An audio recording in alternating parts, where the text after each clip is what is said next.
So yeah, welcome in everybody. For those who have never seen me before online, my name is Erin. I go by erinbunpaints here on Twitch, all over the place on the internet too, on YouTube where I upload all of my past free tutorials, on Facebook, on Instagram, on Twitter, on Pinterest, on any other social media you can think of. So that's who I am and that's where I am. But you're here with me on Twitch right now and we're going to be painting a painting step by step all together. There's so many of you here. There's over 100 of you here, which is unbelievable. So cool, the idea that we can all be like in our own little spaces but all painting together. So thank you so much for tuning in today. It really helps me when people tune in live, honestly. So thank you for being here and having some fun with me.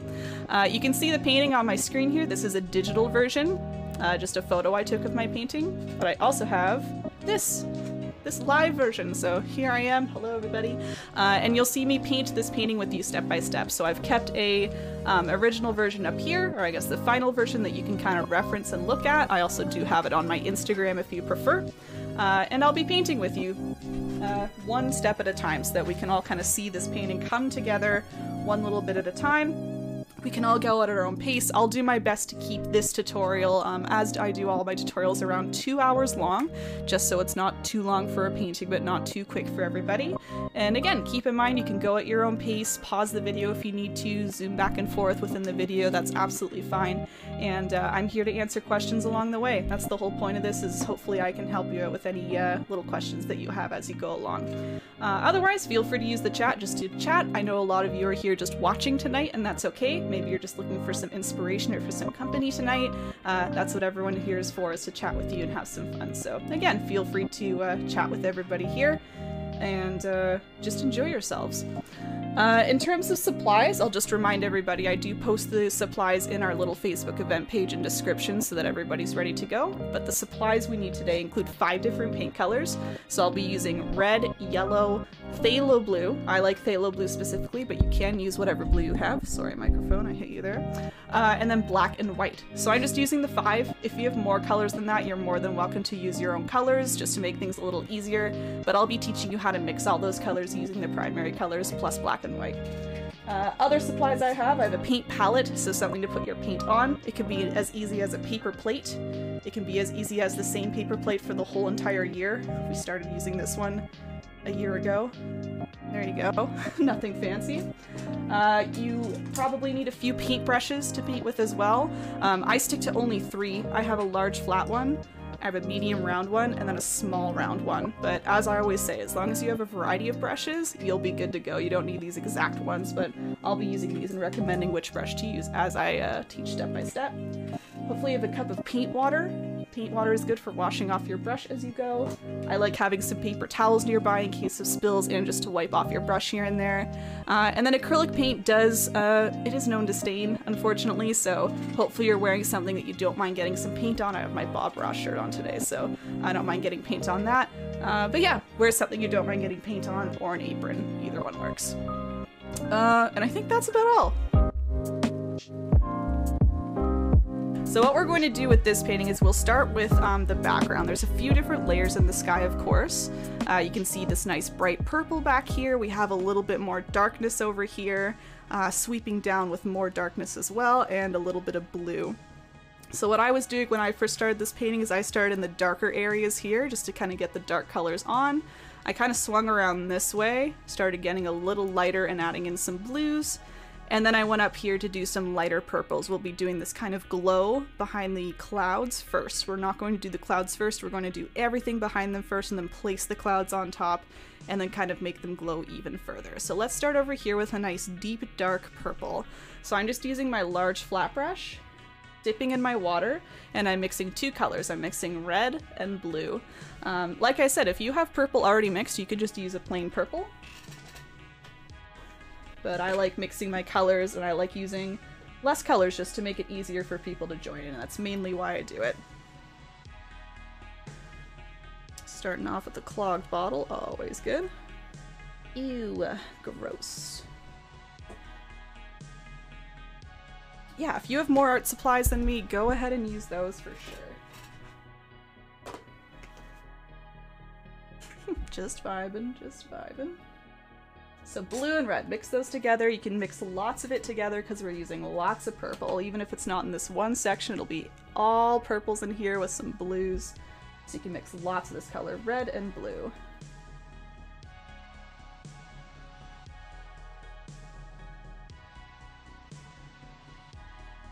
All right, here we go. So I'm gonna start by putting this in the top right corner.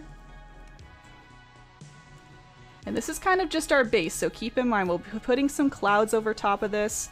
I start with this nice deep purple, but I'll be using some even darker colors on top later for these clouds kind of rolling in, just to help with blending purposes. We'll be using some darker colors and then some lighter ones on top. For now, I'm just using a nice plain dark purple. And yeah, we want it this dark. As you're mixing your red and blue, I'm sure you'll notice that you're coming out with a nice deep dark purple. If you ever need to lighten it, we can use some white. We will be doing that later, but for now, I want to keep it super, super dark. Nice dark stormy evening. Deb, hello, just got in late, joined Twitch so I can watch Aaron. Do you go by the same name on YouTube? I do. Need to come back. I'm so sorry about my battery. 1 second. Need to come back. Yes, absolutely. I'll answer more of your questions in a second. Yeah, no problem. Deb, you do your best, and if you gotta go, that's okay. You can always view this here on Twitch or on YouTube.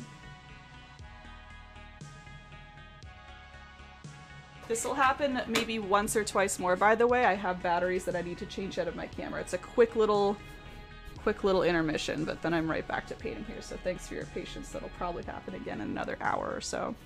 So I'm just continuing this purple down. You can see I'm bringing it about halfway across. I'm kind of focusing it in the top right corner, as you can see.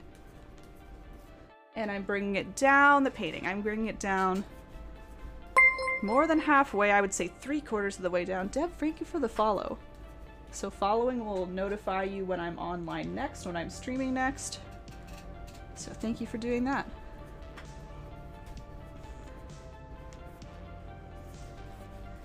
Alright, continuing that down again, I'm going to bring this down, I would say about 3/4. The idea is we're bringing this down until we eventually will do the water. We have water and a beach area as well. So bring it all the way down this right-hand side. Yeah, quick intermission, quick commercial. Molly, hello, welcome to the chat. Another animal lover whose pets rule the roost, yeah. Isn't that how it happens? He set all these rules and then all of a sudden they're setting rules for you.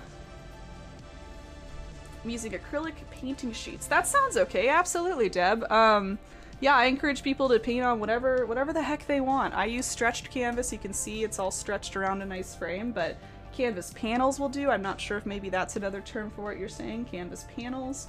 But yeah, you can use whatever you like, for sure.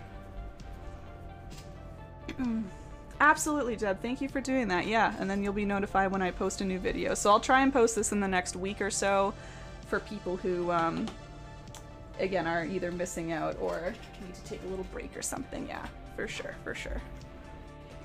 So I'm getting my white ready because I will be lightening this purple just a little bit on the way down. So if you already reached the bottom, if you're painting a little faster than me, that's okay.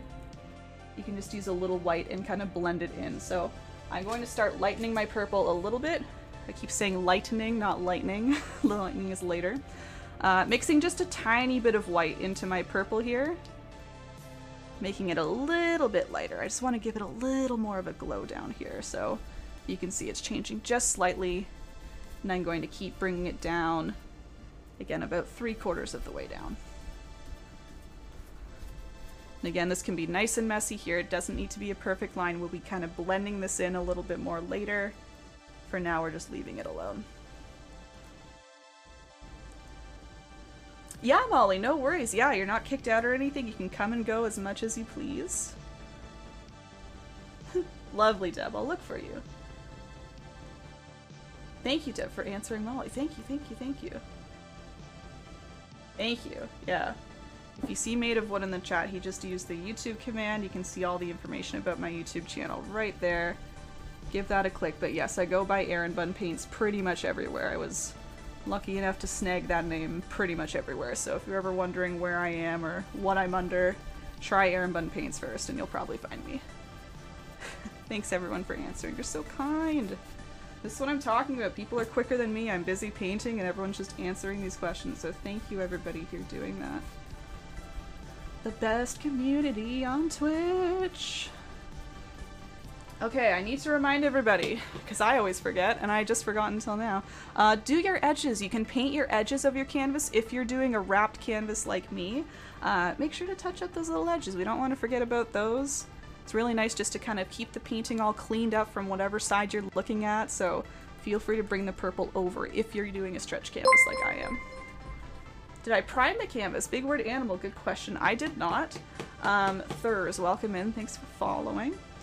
No, I didn't. I'm 99% sure these canvases are pre-primed. I just buy them from Michaels. I buy like the big 5 or 10 packs or whatever they have going on there.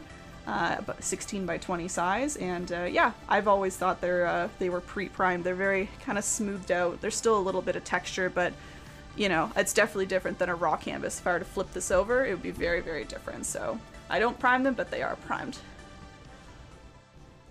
Thank you, Deb. I appreciate it. I appreciate it. Erin, I was browsing your website and your volcano plate has intrigued me. Has it? When you get a chance, can you show the other half? Absolutely. Great question. I'd love to show you. It's actually right back there. You can't see it in my frame right now, but I will grab it. I kept half of it so I could keep a little piece with me forever. Okay, everybody, so what we're going to do now is move over to the left-hand side, and I don't know if you can notice in the original, but it gets a little more blue toned over here. So we're going to kind of blend this bluish purple. I would say it's kind of a little bit hinting purple, but mostly blue there. We're going to blend it over and into the purple that we've been adding right here. So let's take the same brush we've been using. We can wash it off. And I'm going to go back to my plate. I'm going to mix 3 colors together. I'm going to mix blue with a little bit of white. I don't want a lot of white. I don't want it a super light blue, just something a little lighter than I'm used to. And then a wee bit of red in there. So again, it's kind of like hinting at becoming a purple, but I would say it's more of a blue tone still. So bluish purple is what I'll settle on calling it. Yes, yes, I'll explain more in a second if everyone's like, what the heck is a volcano plate? I have no idea what she's talking about. So we're adding that in here. I'm gonna lighten it up a little bit more. I'm just trying to match this as close as possible to my original, so I'm gonna add a little more white personally. But I'm starting to blend this in here, so you can see I'm adding it to the left-hand side, and I'm also sweeping it into the purple, so you can see I'm brushing my brush back and forth. Brushing my brush, good wording. Back and forth, and it's allowing the purple and blue to mix together, so you can see it starts to create like a nice seamless blend here. We want to avoid having like a purple section, a blue section, a light purple. We want to make it all kind of work together. And blending is how we do that, just using the 2 wet colors on the canvas and moving them together with our brush. Just sweep it back and forth. It's really satisfying when it works. If it's ever not working, it's probably just because the paint color is dry, so you can just re-add a little bit of paint and keep blending away. So I'm adding this blue, and I'm going to start to do something a wee bit different. I'm going to start stroking it kind of up like this. So far we've been doing a lot of back and forth like this, but if you can see, there's a little bit of like a vertical stroke going on here. I liked the idea of like, makes it look almost windy or things are being lifted up into the clouds. So I tried my best to do some strokes like this, kind of curving up, and we'll eventually blend them into purple as well. But for now you can start kind of curling those strokes upward. Blessed. The Jeevis, hello. Random fact of the day, coffee is just bean soup. Interesting perspective. Welcome into the chat. Are you you painting along tonight? Or are you just having a good time on Twitch? What's up? How are you? So as I'm finishing this blending here, the volcano plate, for those who are curious, is a name of a name that I gave to my paint palette. So I just described to you how I've been using this paper plate for about a year now. The original volcano plate was a paper plate that was used as a paint palette for 5 years. I used the same plate for 5 years and stacked paint on top of paint on top of paint on top of paint, because acrylic paint dries very nicely, so you can just, once it's dry, stick more paint on top and keep reusing to reduce waste. And after 5 years, it got way bigger than this. It got to about here, and I'll show you the actual volcano plate over there in a second, but It got huge. Like, it was obnoxious to use, honestly. It was like silly to use as a paint palette, but I tried because I thought it was really funny and I wanted to make it grow very, very big. And one day we decided we gotta split this thing open. Unfortunately, it felt like a death, you know, we were killing the volcano plate, but we just had to see what was inside. And I split it open live on Twitch, live on this Twitch stream. Everyone watched. Some were upset, some were excited. And it was really cool inside, and I'll show you what it looks like inside in just a second. I want to do one more thing to this area before I do that. I do want to lighten it up a little bit more. You can see there's a little bit of a glow kind of right down at the horizon line here.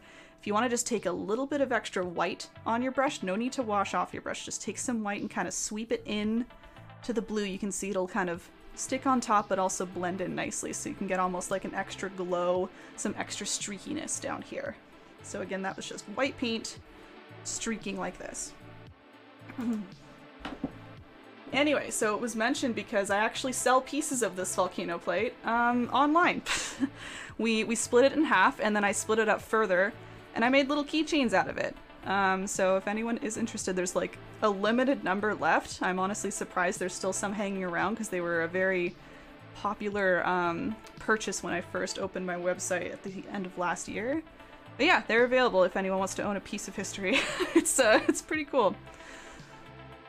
I'll get through the comments, make sure everyone's good, and I'll show you this plate here.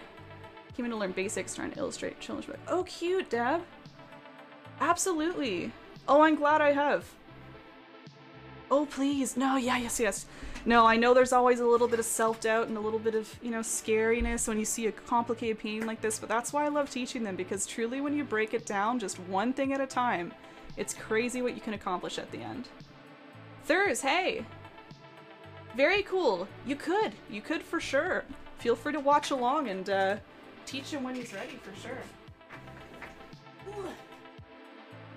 But welcome in, Thurs, and thanks for following earlier. So you guys ready? Here's the volcano plate in case anyone's curious. Here's the plate itself down here. Here's how much paint got stacked on top, and here's the middle. The inside. Ooh, ah. That's the infamous volcano plate. There you go. A good history lesson for everybody. Okay, I'm gonna move on to the next step here. Again, my goal is to kind of keep this at a decent pace. I don't want to be rushing everybody, but also don't want to be taking 5 hours because I know that can be hard for some of us to sit down for 5 whole hours. So let's go ahead and do this upper area. So this upper area up here, there are, yes, Forest, yes. Up here, we're just doing like a lighter purple. So it's kind of the glowy area where the lightning's going to be striking. We can see most of the lightning coming from this cloud here. So I want to make it nice and light and bright. So I'm taking my same brush after washing it off, mixing together red, blue to make purple, and then I'm adding more white to make it nice and light. And there's many different shades of purple, right? Many different forms of purple you can make. I personally like purples that are a little more on the red side, so using just a little more red paint, I find it makes the purple a little brighter, a little prettier in my opinion, but everyone has different opinions on colors, right? So just make a purple that you like, make colors that you like. That goes for this whole tutorial. Just do what you like. If you think you like something a little different than me, you should do what you like. So if something's not matching up exactly, don't worry about it as long as you enjoy it. That's the main point. So here's an example here. You can see how it's a lot lighter than my original purple over here. I'm now sweeping this on the kind of top left area here.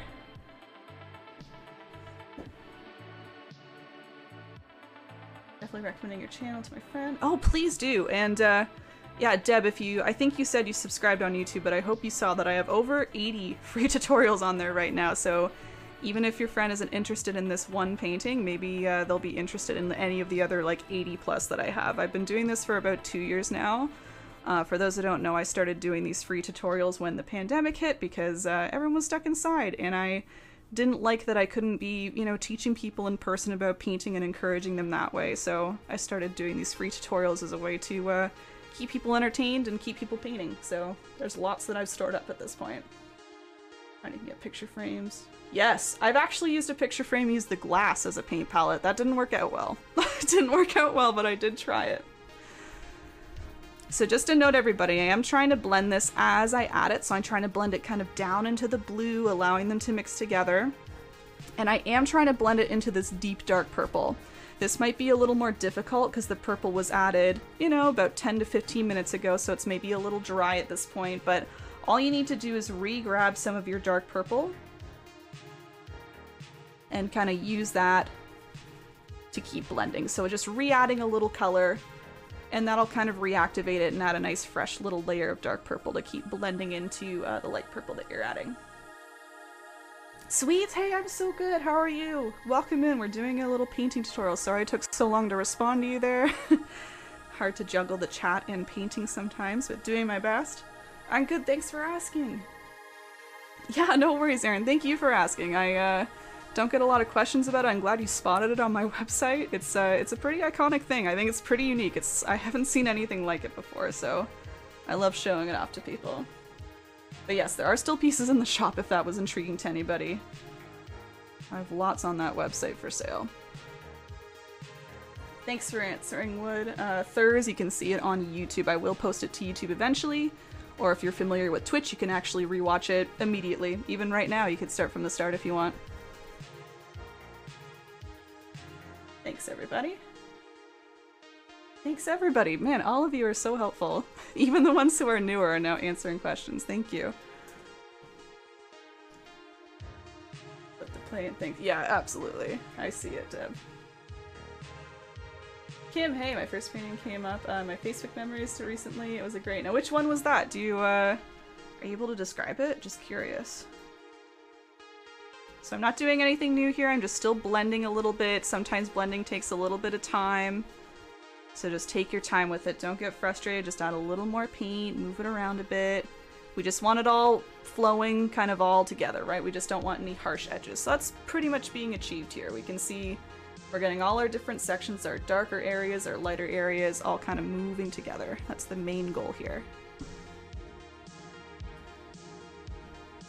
I think so too, Big Weird Animal. That is honestly what I was using it for. There was a quick moment where I tried oil painting because I was very intrigued by it. I ended up not liking it, so it's all good that the palette didn't work out, I guess. But yeah, I was using it for oil so I could like scrape it up easier and all that. Emily won't chat so much, hoping by typing don't stay busy. I see. You're so smart. No worries, Thurs. Hope you enjoyed another time. Good, sweets. I'm glad to hear. Try and be neat elsewhere. I do make a mess with my hobbies no matter how I do too. That's why I just have dedicated clothing to painting. I have these, again, Bob Ross shirts or just older shirts that I wear because there's no helping me. It's gonna get on a shirt, it's going to get on my legs, it's gonna get everywhere. So I've just dedicated certain things to painting at this point. I feel you, I feel you. Alright, I'm gonna move us along to the next steps here, just nice and slow. I'm gonna move down now to the water and eventually this beach. So I'm just kind of laying down, you can see all the nice background stuff, all the nice base colors, right? So this water here is some more purple. We have a little bit of a lighter purple and then a very light purple in the middle to kind of show a nice little reflection from the light here. So let's just start with a nice medium purple, something that's not too dark, not too light, and then we'll make it lighter in the middle. So I've got my large flat brush here. I've just given it a quick wash because it was mixing into all these different colors here. And you can even use, I would say, the same purple we were just using. That's kind of a nice in-between medium purple. It's lighter than our dark, but it's not the lightest purple we could make. So if you have extra of that, use that nice medium purple or just mix together red, blue, and a little bit of white. So we're going to start by doing a nice straight horizontal line. I'm trying to kind of clean up this horizon line here. You can see mine is quite messy from all of the blending in the sky we were doing there. So you can now use this purple to help clean it up. You can put the purple like right on top of all of those colors there, or just right up next to them. But yeah, you can overlap if you need to. I find it easier just to overlap to make sure you're not leaving gaps. Going right across there. No way, Kim, really? I didn't realize that far back. I did do a waterfall maybe like my second or third painting. I think my first one was technically a palm tree. I say technically because I think some of these first events I wasn't like really advertising as much because I was testing things out and making sure I was comfortable with streaming, but I did a little palm tree as my first one. I think the waterfall was second or third though, so that's like way back. That was almost 2 years ago now, Kim. That's unbelievable. Yeah, it was like a nice like curvy kind of blendy sky and pinks and yellows and stuff. I remember. Some of these messages, by the way, are automatic just to let you know certain things going on outside of Twitch. So I'm just adding this purple, everyone. As you can see, I kind of swept across here, and now I'm sweeping across further and bringing it down a little bit. I actually made my water kind of angle so that the beach kind of goes at an angle as well. So I keep the water a little wider here, and what I do is I kind of do an angled line coming up a little bit more as it moves to the right. So the water's going to kind of shrink. It's almost like we're kind of looking, you know, further away, so things are going to get smaller and smaller, a little bit angled with the beach there. So you can see I'm just filling that in all with this nice medium purple. And what we'll do is we'll blend a nice light purple in the middle momentarily. For now, we can just work with the one color though. So yeah, kind of cutting up a little bit. Not super drastic, but you can see how it starts a little wider and gets a little thinner on the way over.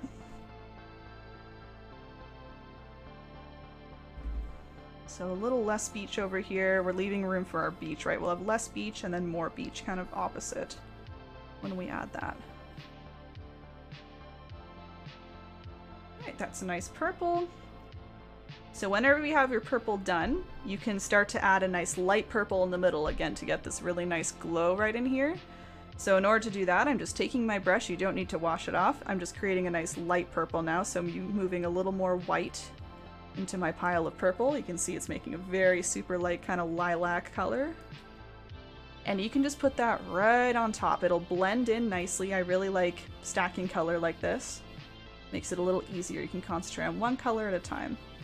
So I'm now using my light purple, adding it right on top, and again, kind of brushing back and forth, just like I was up here to blend. I'm just brushing back and forth, allowing it to blend on the sides here, but trying to keep the edges a little darker. We like this nice glow, this kind of like very specific centralized glow here, so I'm trying to keep it more in the middle.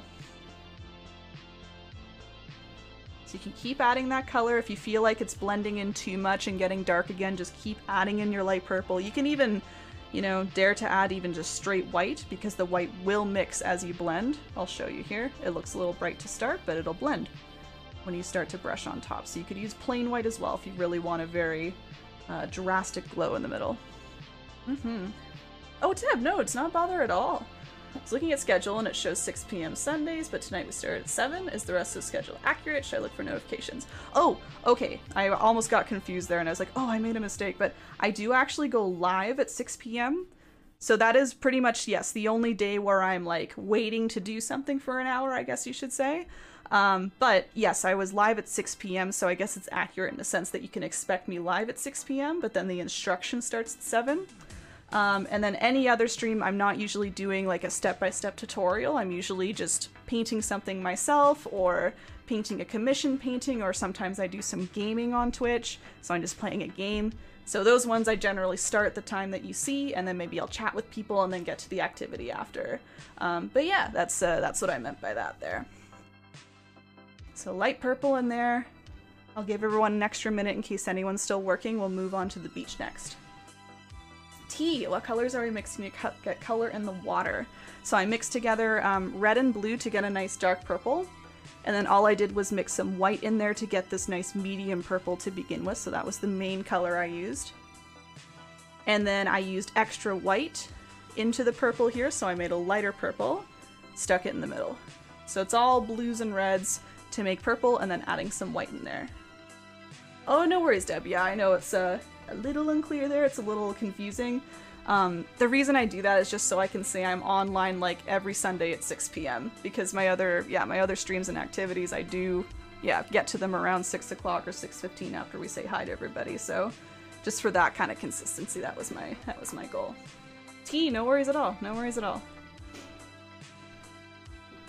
So just as everyone's finishing up there, I'll just kind of talk to you about the beach area here. You can see my mouse kind of going back and forth in the beach. So this is just going to be a nice kind of beige or tan color. We dirty it up a little bit. You can see kind of create some darker spots and lighter spots just to give a little bit of depth here, some shadows and highlights. And then later on, we'll add this little wheatgrass type stuff. For now, we're just kind of focusing on the beach itself, just the base color. So we'll need some different colors for that, so get ready for a different little mix here. What a cute little dog. Yeah, Twitch has great little emotes. If anyone's new to Twitch and wants to check out all the different emotes, lots to offer there. Very cute ones. Alright, so this beach color here is mainly 3 colors, but we kind of add a 4th one in there to add some shading. So what we're going to do is we're going to start by mixing 2 colors. First of all, I am using my large flat brush just in case anyone's wondering. So I washed it off here. Going to my palette. I'm going to mix together red and yellow. So kind of making an orange color, which seems really dramatic and drastic right now, but you'll see what happens next. We're mixing yellow and red to make an orange. Now I would say, oops, I would say I'm leaning more yellow. I just grabbed some purple by accident. We don't want that in there. Go away.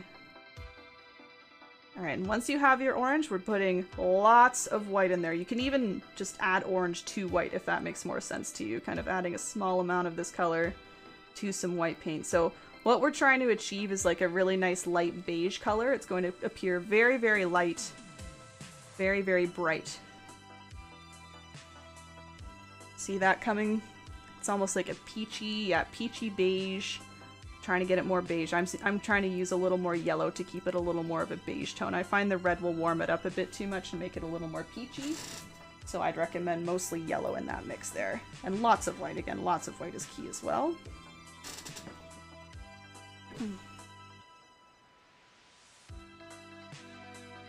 Okay, so I'm going to start with this bright color. I know it's kind of alarming seeing this very bright color on this painting, but we're going to darken it up by blending on top of it. So I'm just going to add it for now here. I'm just making it a little more yellow first. There we go. So I'm just going to cover this whole area in this like very light beige color.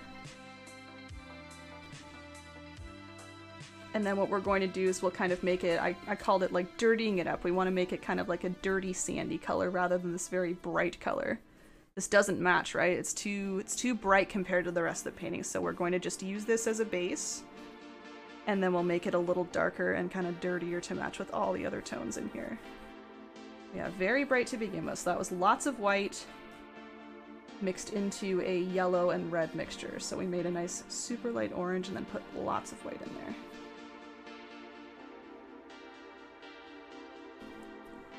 So you can see in the original where these bright colors will show through. So you kind of have some here and here, but we're about to put some darkness in next. So just a base for now. I chose acrylic instead of oils as a beginner. Yes, that's why I like acrylic. It dries so fast. I want to work on top of it. I don't like mixing it around as much. I'll quickly mix it around, but I like the idea of it drying so I can put things on top, for sure. Less chance of dog nose, that's fair. No more prints. That's fair. Yeah, that's all you gotta do. I know a lot of people paint in their kitchen, whatever, wherever they have space, in front of the TV, even on like a little coffee table. Whatever works. My little thing here holding all my supplies is a it's like a TV dinner tray, you know? Use whatever you got. Oh sure, I would say like can I say like lots versus little? I would say lots of white and then less yellow and even less red. Hopefully that helps. Yeah, browns are kind of tricky. Beige is kind of a similar vibe where you're gonna play around a little bit, but lots of white, Brittany, a little bit less yellow. Excuse me, and then even less red. You could do that too. Yeah, Amber said you can use raw sienna and add a little white. If you have like a nice brown or a raw sienna, that works perfectly. Yes, absolutely. Art Chappy, hey, we were just, we mentioned you earlier. We loved your advice about if you have the space, make it in a little art studio. Make it like all your paints are always out ready to go so you're never intimidated by setting up. Welcome in, Art Chappy. It's good to see you. Alright everyone, so we have our nice light kind of beige color for the beach. As promised, we're going to kind of dirty it up now. We want to make it a little darker and more shadowed. So I'm going to add a 4th color to the mix. I know we're using like almost all the colors here. But what I want to do now is add just tiny amounts of black. which is kind of scary because if you add a little too much black, it's just going to turn the whole color black. But if we add just tiny amounts, just like the tiny amount that's left in my bottle right now, it'll kind of dirty up the sand. It'll make it a wee bit darker and kind of turn it more of like a nice light brown to dark brown color. Excuse me as I make a little noise here. That's clogged, that's why. So you can mix a tiny bit of black into your existing beige on your plate, I would recommend, just to see how it's looking. And then you can mix it on top of the beige color you have. There we go. Thank goodness. It's almost completely out. Here I go. I'll show you here. Just the tiniest amount. I'm just going to dip maybe the corner of my brush in the black paint. Mix it into a little corner of beige.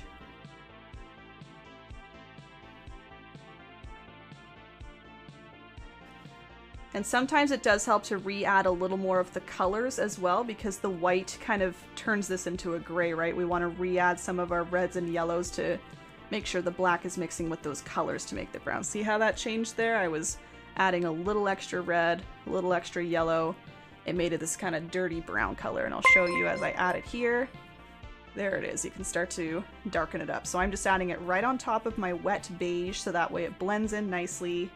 And I'm just starting to cover up as much or as little as I want. I personally like to mostly cover it with this color. I like just seeing little peaks of this lighter beige poking through. I think it looks a little nicer that the beach is nice and dark with the nice dark sky. So you can see I'm just kind of streaking it along here. I'm just following generally what I did in my original, so I'm trying to do a nice dark streak kind of coming across in the middle, just so you see a little bit of separation.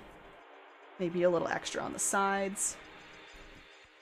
And all at the same time, just kind of blending it in softly, allowing it to mix with this nice light beige color. You can see how much that changes just with that little extra color. Yeah, no, absolutely. Yeah, Art Jeffio, please. We're all talking smack about you when you're not here. No, it was your post in Discord. It's honestly been referenced a few times. Like, everyone was like, man, like, if you do have the space, like you said, I think it was like your living room or something, like one corner that you found.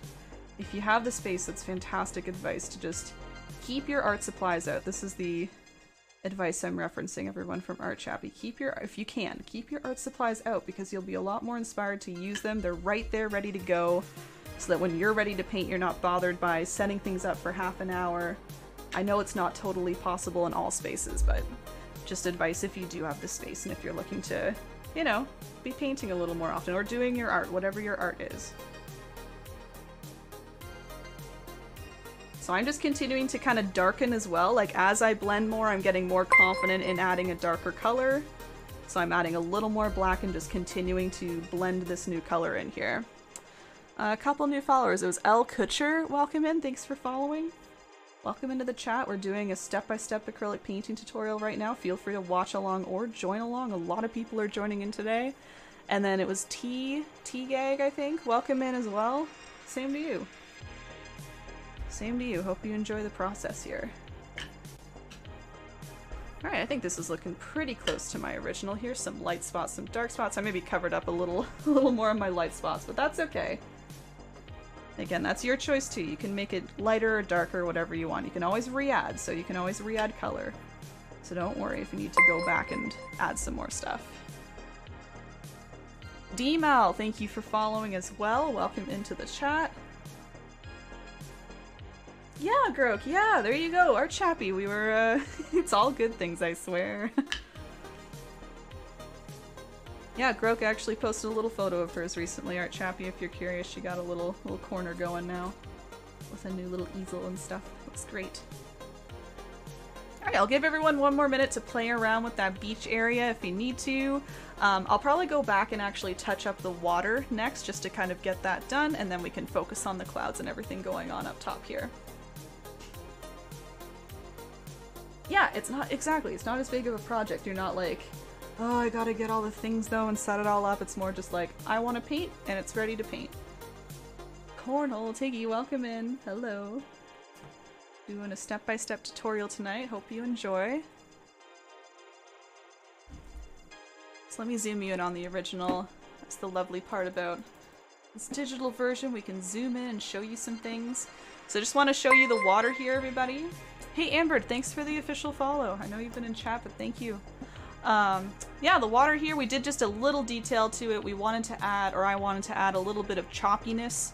Wanted to make sure we saw a little bit of a rough body of water considering the storm going on. So all I did for that is I took a darker purple, and we're just going to sweep that across in small little strokes. So just kind of sweeping across, doing small little, they're almost like dashes, just little tiny horizontal lines, or even little wiggles with your brush to make it look like a choppy wave, but mostly it's just small, tiny little purple dashes, just little horizontal lines going across here. There we go. So let's get that done here, and if this is still a little wet, that's okay. It'll be a little better if it's a little sticky and drier, but if it's a tiny bit wet, it should be fine as well. So all I'm doing for that is I am using the same brush again. Even though it's a big brush, it's a flat brush, so I like it for these nice little straight lines. I'm going to be mixing red and blue together, just making a nice deep dark purple. Purple we started with up here, nice deep dark purple. So red and blue.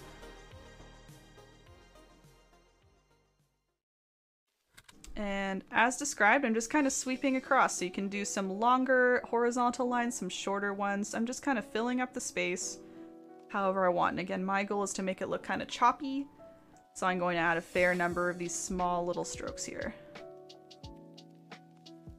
So again, I'm just using the straight edge of my brush horizontally, lining up all the bristles together. You can even kind of use the corner of your brush. That almost helps you get an even thinner and smaller stroke. And just working my way across nice and slow, just taking my time. No rush, we can just slowly add. I especially like making them near the top here, because it kind of gets maybe darker as we look further out into the body of water. So you can see I'll maybe make some thicker lines and just kind of cluster them a little closer together just to get that nice deep dark distance in the atmosphere there. I'm the same with my musical instruments. There you go! If I kept them packed after I used them every time, I was less enthused. Yeah, that makes sense. I think it makes sense with most hobbies. I'm sure there's exceptions, but if you have the space, keeping something available, and even like just visually kind of seeing it, I feel like would inspire you more too. It's not just like when the inspiration strikes. I think it's more just you'll see it there and you'll be like, maybe I should sit down and paint today. Maybe I am a little stressed and I want to just relax and do some of my art, you know? Yeah, that's a good point, Marion. Yeah, musical instruments, whatever your craft is, whatever your hobby is. Deb, question. The paper plate, I'm guessing it dries so fast that it doesn't bleed through the plate onto your hands. Yes, there's a specific paper plate, a generic white one. This one, I think is a generic, like probably from Costco. Costco sells like the paper plates in the big packs, and that's what I used to use when I taught painting events in person. So for those who don't know, before doing these free ones online, I used to do large in-person group parties at bars and restaurants or in private homes, and I would supply everything, so I'd have to bring all the supplies with me, and I just used the big Costco plates. But yeah, essentially, Deb, I would say more so it's not even the drying time. It just doesn't, I never had an issue with it bleeding through. If you see anything on the bottom, it's usually like water that was on my surface that got to the plate, if that makes sense. It was something from the outside trying to work its way in. I just found that the paint's never soaked through in general. Ashley, thank you for following. Hello. We're in the middle of doing a step-by-step painting tutorial. I hope you enjoy watching, or maybe even painting along. Welcome in. What's up on Wednesday? We're getting a new van. Oh, cool. Something special about the van, or just a nice little change of pace for a vehicle? Yeah, dollar store. There you go. That's the secret to painting, everybody, is you don't need to get the best stuff to make a nice painting. You don't need to invest a lot of money into supplies. That's another reason why I like acrylic painting. It's generally quite affordable. The dollar store has pretty much everything you need at this point for acrylic painting, including the paints and the brushes, and the canvases are there now. So if you're looking to just try it out and you don't want to invest a lot of money into it, try your local dollar store. And then you can maybe upgrade a little bit at a nice art store, but I'm telling you, you do not need to get the $50 brushes or anything like that. Please, these were a pack of 6 of a variety of brushes for this was $15 total, and I've used them for 5+ years. So even more than 5 years. They've been with me a long time and have been used by others, and yeah, they're still fine. So just so you know. Is it 2 plates? I think it's 1. It could be 2. I kind of forget, honestly, Deb. I honestly think it's 1. A singular plate, I'm pretty sure. You could do 2 if you're a little nervous though, for sure. But I think it is 1 in my case. Hey Ashley, welcome in. I know, yeah, dollar stores amping up their game just in general for artistic hobbies, I find. So that's really, really encouraging and great. They're $1.25. You're right. It's no longer the dollar store. It's not fair, is it, Amber? It's not fair at all. Foiled again. Walking in thinking it's $1. Everything's $1.25 to $1.50 to $3 to $4. It's true. It's where you get your canvases. There you go. I think the last time I checked, it could have changed by now. I haven't really been shopping for supplies in a little bit. But I found the Michaels 5-packs to be best value. It even beat the dollar store, from what I remember. It would equal out to, what would it be? Just over $3 a canvas. I thought dollar store was 4 or 5, but I could be wrong. But yeah, if anyone's looking for a deal of getting some bulk canvases, Michaels is a good spot. They always have 5-packs of 16 by 20s, this specific size. Pretty much in stock all the time. Alright guys, I'm done my water. I'll give all of you once again a minute or 2 extra just to make sure we're all generally on the same pace, and then we're going to move, I think, down here. We should again do that wheatgrass, and then we can fully focus on this guy for the rest of the event here. The sharper the brush, the better. I was thinking about that today.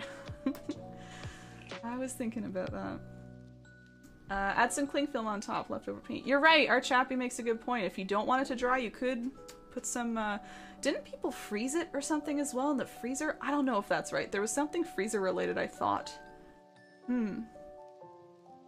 Dogs have hit thermal. No worries, Deb. It was lovely chatting with you. I hope you enjoy the painting another time, whether it be here on Twitch or when I upload it to YouTube, but you know where to find me now. So thanks for popping in, and again, it was really lovely chatting with you.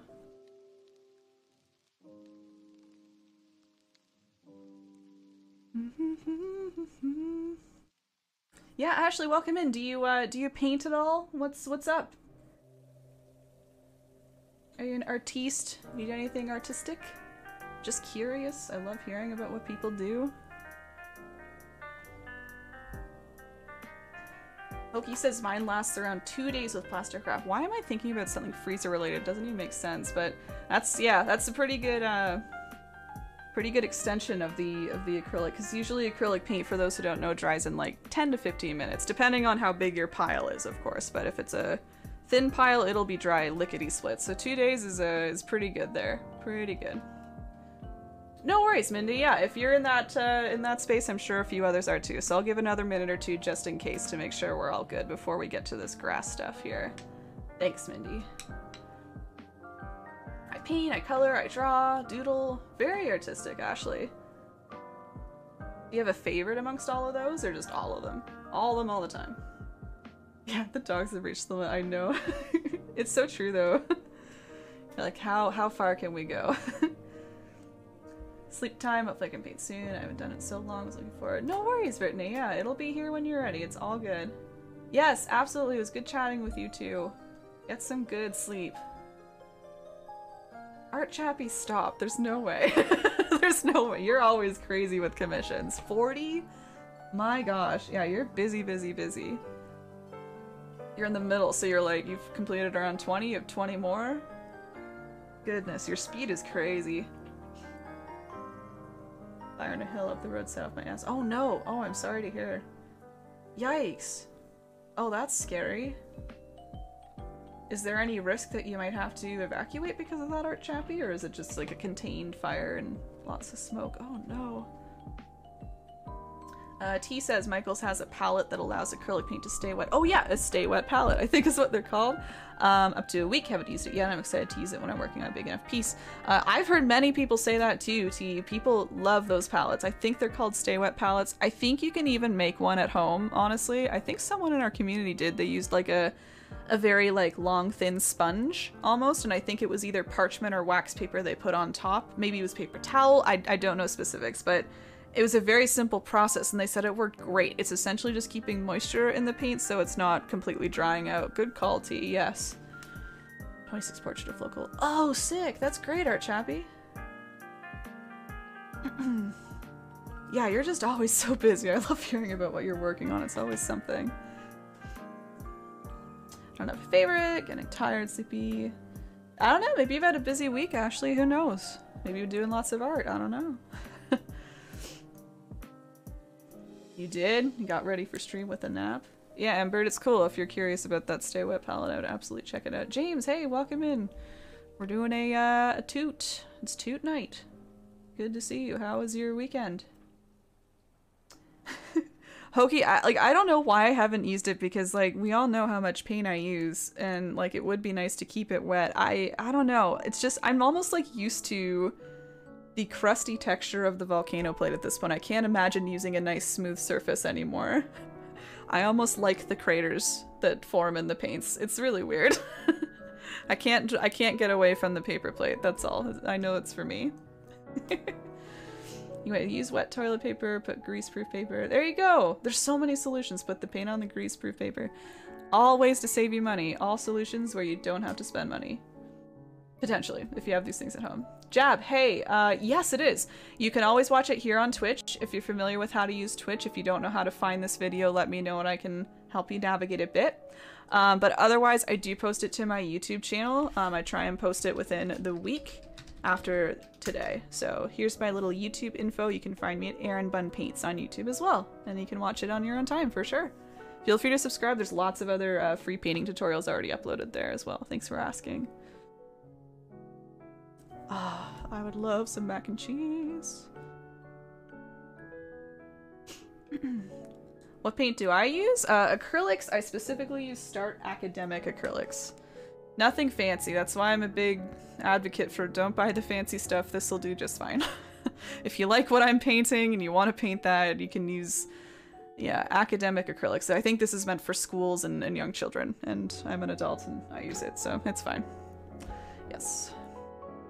All right, let me, it's been a couple extra minutes, so let me walk you through some of this like wheatgrass type stuff here. Just helps kind of fill up the corner, gives a little bit more depth, one more layer to the painting before we go up to our nice fancy clouds. I just want to leave lots of time and lots of, yeah, lots of time for our clouds. That's all. So we'll get this wheatgrass down and then we can slowly work our way around the clouds and the lightning. All right, so we learned how to kind of deepen up a beige into a nice brown. We're going to use that same method and make it even darker. We just want to make a nice deep dark brown for all these. You can see all these little wispy little pieces of grass over here. I'm going to switch brushes. I'm going to switch to a medium round brush. So this is a brush where the bristles kind of come to a tip, and I'm just going to use the tip of the brush to make all those nice thin lines. If you have a different brush you like to use for nice like thin little lines, use whatever brush you like. I'm using this medium round one. So to go over how to make our brown, we started with our red and yellow and mixed it into kind of an orangey color.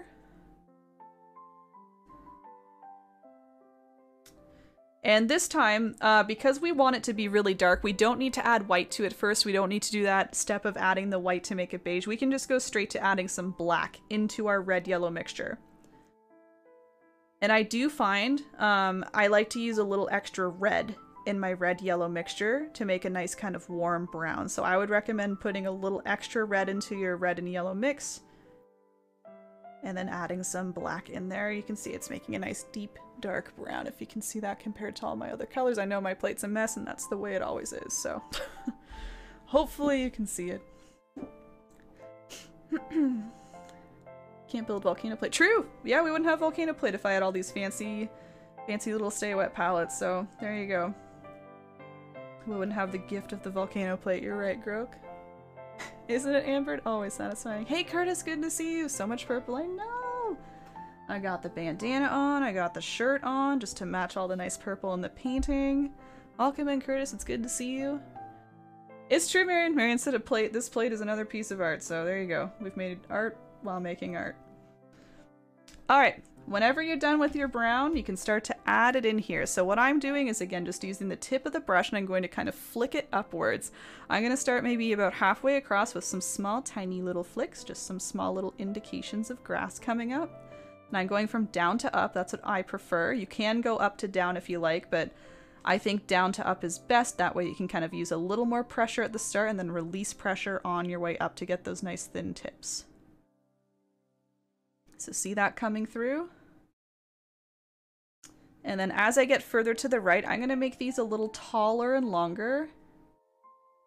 And just to get a little fancy, I'm going to kind of split up maybe 2 sections of grass. So I was kind of adding some grass a little higher up here. So starting the bases a little higher up from the bottom of the canvas to make like a little separate section.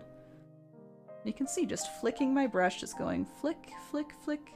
Allowing the bristles to just kind of lift off at the end there to make some nice thin lines. And just trying to use as little pressure as possible to get those nice thin lines, like hardly touching the canvas, just letting it quickly touch and then fly off at the end.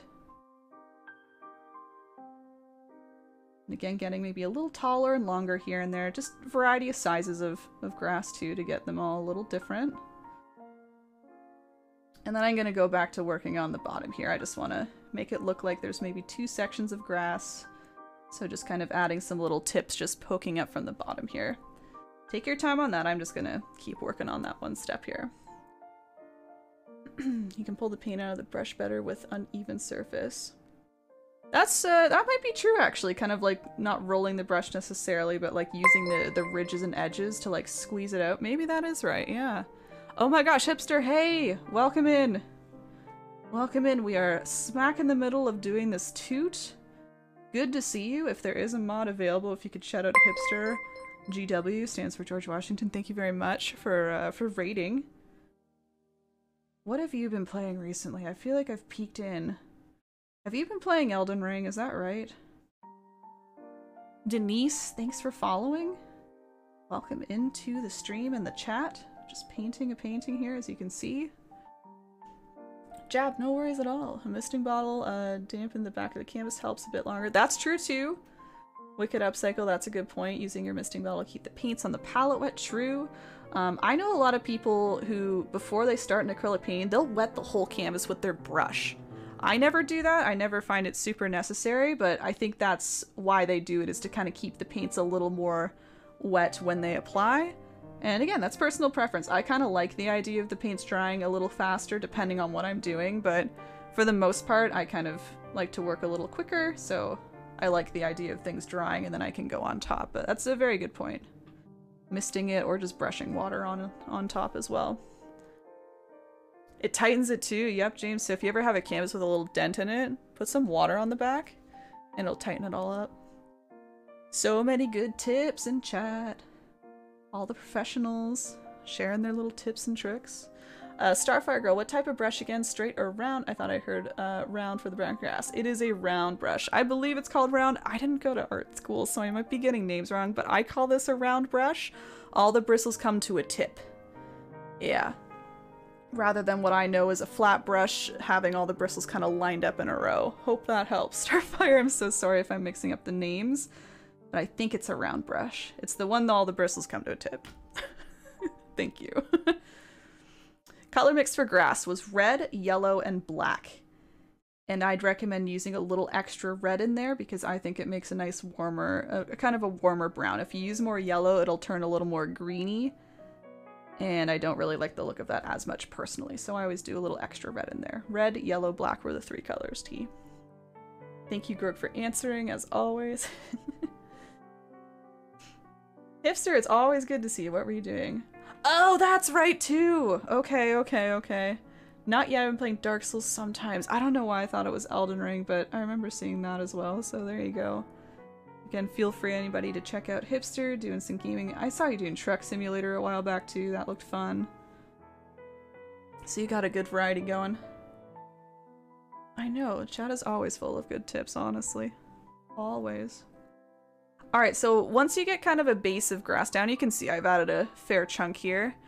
You can start to get a wee bit fancier and add these taller pieces with little wisps at the end here. I don't know proper terminology of these. I call it like wheatgrass, the little you know, pieces on top that are a little more fluffy and flowy.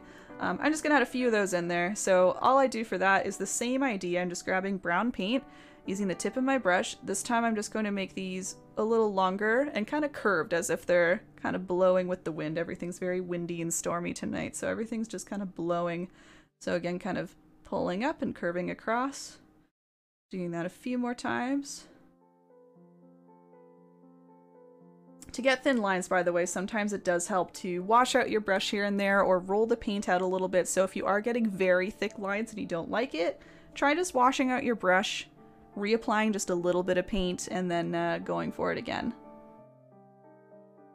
And I am adding a couple of these, you can see in the background area here, a little bit smaller, so just making a couple taller pieces to add to next. So I'm just kind of adding those pieces first, and then we'll add a little extra on top here.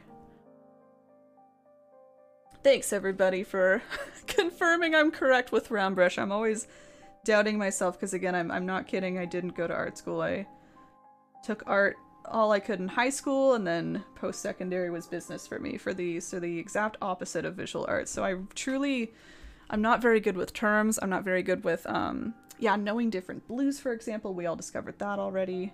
I do my best. I just kind of know what I know from doing, you know? So hopefully it's good enough and it helps as much as possible. So you can see I've switched brushes. I'm grabbing my teeny tiny brush, the little detail brush, or a small round brush. Lots of different names for it. And all I'm doing is I'm doing a couple extra flicks at the top of this piece of grass. I'm flicking over to the left as if, again, like the little pieces are blowing away. Not away, they're kind of hanging on, but they're blowing to the left just as these blades of grass are as well. So just a few little strokes, more than a few, maybe 10 to 15 strokes, just near the top of the blade of grass. And then you get that little fluffy bit at the top. Proper terms everywhere. Very good, very educational stream. Yeah, just doing that to a few more of these little pieces here. I don't want to overwhelm it. You know, that's the idea. These are just a few of the bunch here, so I'm not going to do this a whole lot, just a little bit. Just to give the illusion of a nice windy day as well. Helps with that. And again, the ones in the background, I just try and make a wee bit smaller, so maybe a few less strokes or shorter strokes here to make it look like they're further away from us here. Get a little bit of variety and depth. Mizzy says they keep a spray bottle to lightly mist the palette. There you go. Yeah, I'm sure a spray bottle will be useful for a lot for the canvas and the paints for sure.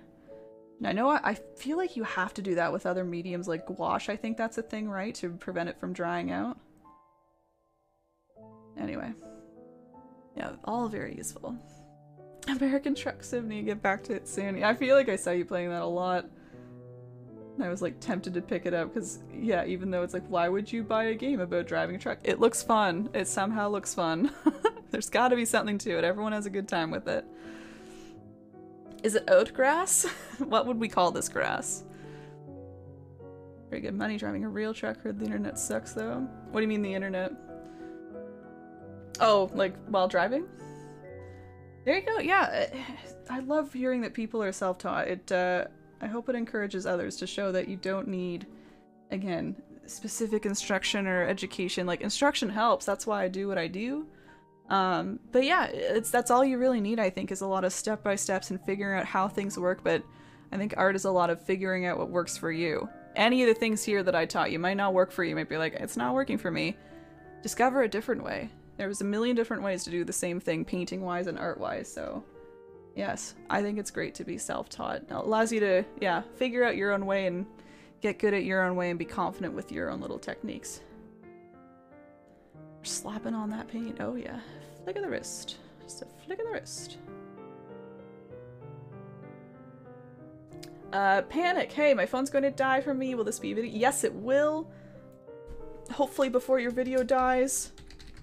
You can see this YouTube link that'll be posted to YouTube sometime this week. You can also come back to this Twitch page and go to the videos section, and this will stay up for about 2 months or so. Twitch deletes after a certain amount of time, otherwise I'd keep it here forever. But yep, YouTube and Twitch, you can find it again.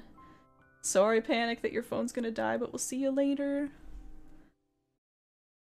All right, one more quick minute just to make sure we're all good, and then we're gonna move up to the sky. We're gonna do some clouds next. We're gonna get lots of these dark, dark clouds. I'm gonna do dark colors first, so it's gonna look very spooky and scary, a little intimidating, but then we're going to blend in our lighter purples to add our nice highlights and get some fluffiness in there.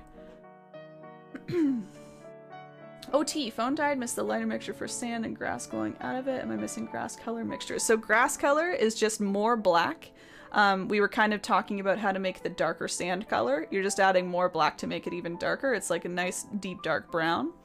And then you said the lighter sand. The lighter sand color was red, yellow, and white. Lots of white. Lots of white, less yellow, and then a teeny amount of red is kind of the order I would use for most to least there.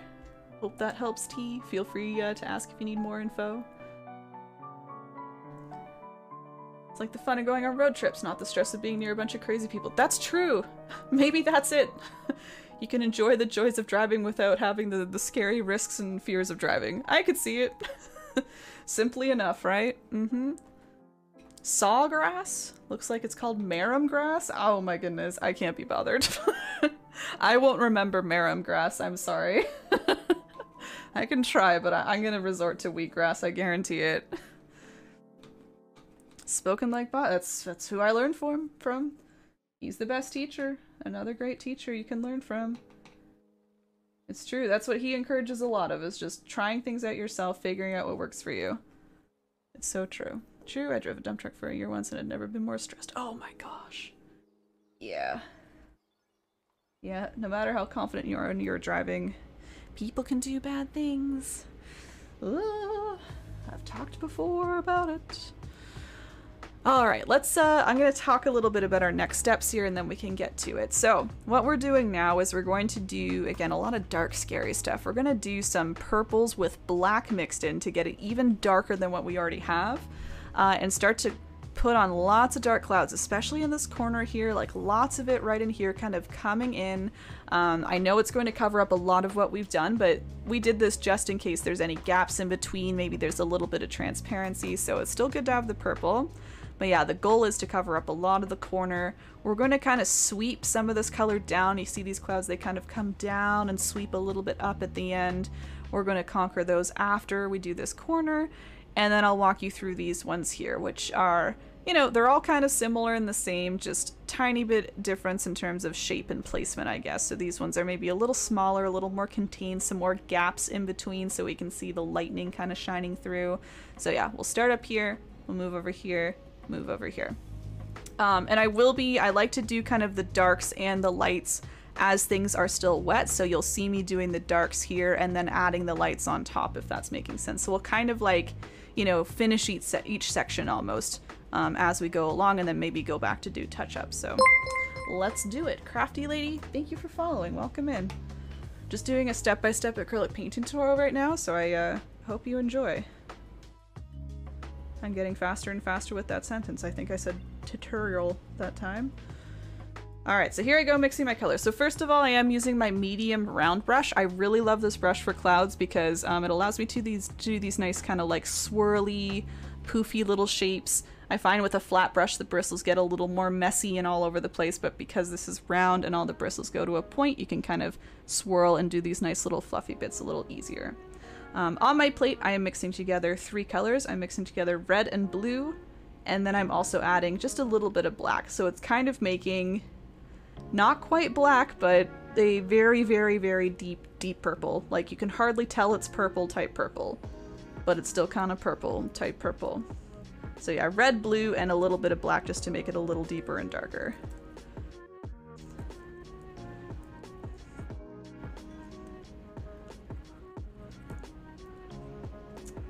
Oh, there's some red there. Very good. So yeah, it's like just to see a little indication of purple, but mostly it is just a very deep, deep dark color, almost black. Alright, so I'm going to start from the corner here, and I'm just going to start to really apply it nice and thick. You can see how in the corner there's not a lot of shape going on, so we can just start to apply this color, you know, without really any concern about where it's going. And as we move out, I'm going to, you can see, kind of swirl my brush. I'm kind of going around and round and round and round and round like this. And as I get further out, I'm trying to use less pressure to kind of create a little bit of a softer stroke as I swirl. And if you saw what I did there, I kind of tapped my brush off a bit. I don't want as much paint on my brush as I get to the ends of the clouds. I want those clouds to be nice and soft, right? And maybe a little transparent. So I'm trying my best to be a little more careful and soft as I swirl as I get further out into the sky here. So and I almost like do tighter circles as well to keep it a little bit tighter and smaller as well. So small little circles. But then again, when we get over to this corner, just nice big ones. We don't really care about what's going on over here. It's just going to be super, super dark. Gotta scroll up here and make sure I'm keeping up. I'm going to keep doing the same thing, everybody. Nothing different.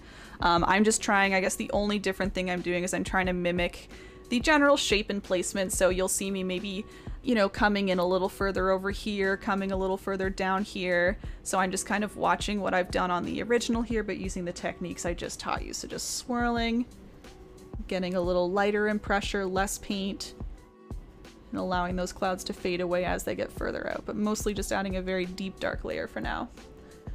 Super hilly curvy here. The light people will be coming towards me. Oh my gosh, that's scary. There's nothing you can do. I mean, there's little you can do, but hardly anything. You gotta be so alert. Grass I have at the beach where I vacation usually goes by a different name. Cindy. Not wheatgrass, huh? Can't do that with watercolors. What's that? Oh, I missed it, Art Chappie. Oops. The softness, maybe? Maybe you're talking about the softness of the clouds. I was bad. I wasn't looking at chat there for a bit. Jen, welcome back. Thank you. Thank you.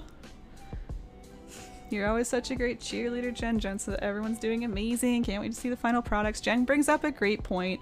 I will mention this at the end of the tutorial as well, but I always love when people post photos of what they did. If you're willing to share, I know sometimes people are a little nervous, but I really encourage you to share. Once more people share, you know, everyone starts to compliment each other and go, oh my gosh, your clouds are so great. I find people start to compliment the things that you're like most insecure about, just like without prompt, you know, you could just post it, be like, I don't know if I like my grass, and someone will be like, that's the best grass I've ever seen, what are you talking about? So yeah, feel free to post photos anywhere you like. I think Facebook is still the most popular spot. People usually go back to the Facebook event page that I created for this event, and they'll post within the event page. I'll open it up for posting after the event. You'll notice it's locked right now, but I will open it up after. Otherwise, yeah, post to Instagram, tag me. I can see it and give you a little hello. We have a Discord channel for those familiar with Discord.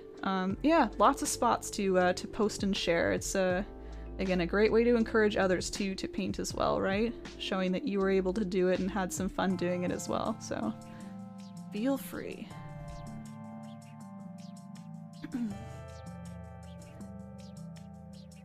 No worries, James. I'll see you later. Yep, wicked. Sorry for the delay there. It was the round brush. Yes, absolutely. Steph, I just saw you in chat there. Thank you so much for the tutorial. I think I'll catch it on YouTube. Absolutely, no worries. Wonderful teacher. Thank you. Thank you so much, Steph. Yeah, have a good time doing this on YouTube. I'm saying hi to you on YouTube now. In the future, it's weird now, but it'll be cool on YouTube. Steph, I'll see you later. Gray, hello. Welcome in. I know. I've got the original down here, nice and safe. Welcome in. We're just starting the nice deep dark clouds. Get some highlights on soon to really showcase the fluffiness of these, but right now I know they look very just plain. I know the light isn't catching them super well, but they are there, and again this will be a lot clearer when I put some highlights on. So welcome in, Gray. Is it really your favorite? Oh, Vray asked me a long time ago what were my 5 favorites. This would probably be in the top 5, Vray, if you're still here and watching. I love the water one I did. This was a view of, look, like when you're underwater and there's the surface of the water above you with the light coming through. That was a fantastic one. I was really happy with what I was able to do there. Maybe my Keanu Reeves one, if I ever complete it, could be a favorite. Maybe one day it will be a favorite, but I think it would become one if I ever complete it. I should say when. I will complete it. It's just scary, okay? For those that don't know, I'm trying to paint a picture of Keanu Reeves from John Wick. The scene where he's in like the spa area with all the nice cool lighting, the pinks and the blues and the dark colors. Thought it was really neat. And I don't usually paint faces or people in general, so I've painted like the whole thing except for his face. So he kind of looks like a ghost right now. He doesn't have a face. We don't know it's really Keanu yet. It's just a cool suit, you know, in a in a really cool lit room and then a blank face. It's really weird to see. Anyway, so that's whenever I mention the Keanu painting, that's what I'm talking about. And I paint that on stream sometimes, just other random days, if you're ever curious. Okay, so here we are. I've done all the darkness here. You can see there's nothing super interesting going on. It's just a lot of this deep dark black purple color, some softness maybe coming out here. This is like the indications of our clouds to begin with here. When it really starts to come together is in the next steps when we start to give some highlights to these clouds. So I'm going to give everyone another minute or two just to lay down this dark color first. And again, we'll kind of work section by section. I'll walk you through this area, then this area, then this area. Even though they'll all be pretty similar, I just find it easier to focus in one little spot at a time here. Curtis, no worries. I'll try and paint this later. Absolutely. I hope you do. I'll try and throw this on YouTube as soon as possible because I think you and a lot of others are hoping to paint it a little later. Have a good evening. Thanks for hanging out. Hope you're all doing well. I'm gonna dip in and out. Got a migraine. Why does everyone have migraines tonight? Lori said the same thing. You're all fantastic. I appreciate you too, Gray. Right back at you. Same. Take care of yourself. Yeah, if the migraine's coming on, stop it. Stop it in its tracks right now. Don't let it get to you. You do what you gotta do. It's all good.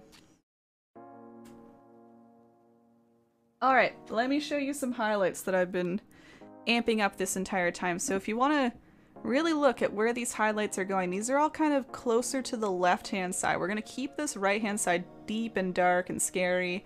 We're going to make all these highlights closer to the lightning itself, right, where the light is. So what we're going to do is take a kind of like a medium purple at this point, not super light. We're going to do kind of like a couple different tones. We're going to do a medium purple. We're going to do the same method, kind of swirling our brush, kind of softly applying it, but kind of bringing it maybe halfway in. You know, we're not going all the way into the corner here. We're just going to kind of touch up the edges a bit.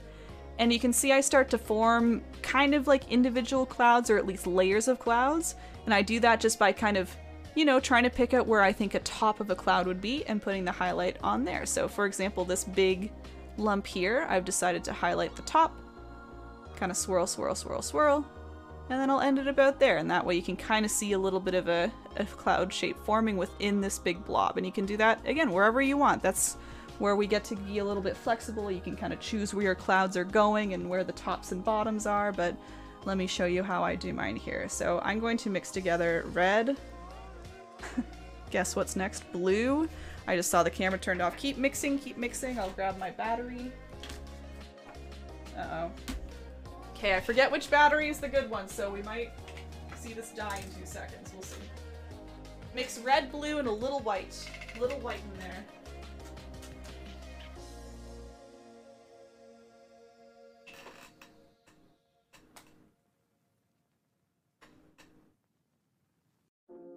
Hopefully that's the right one. Red, blue, and a little white. We're making like a medium purple. A medium purple. Excuse me as I pop in front here to plug it in. There we go. There we go. Wrong one. Hold on. Red, blue, little white. I'll show you what to do with it in a moment when I get the proper battery in here. Bad luck. I chose wrong.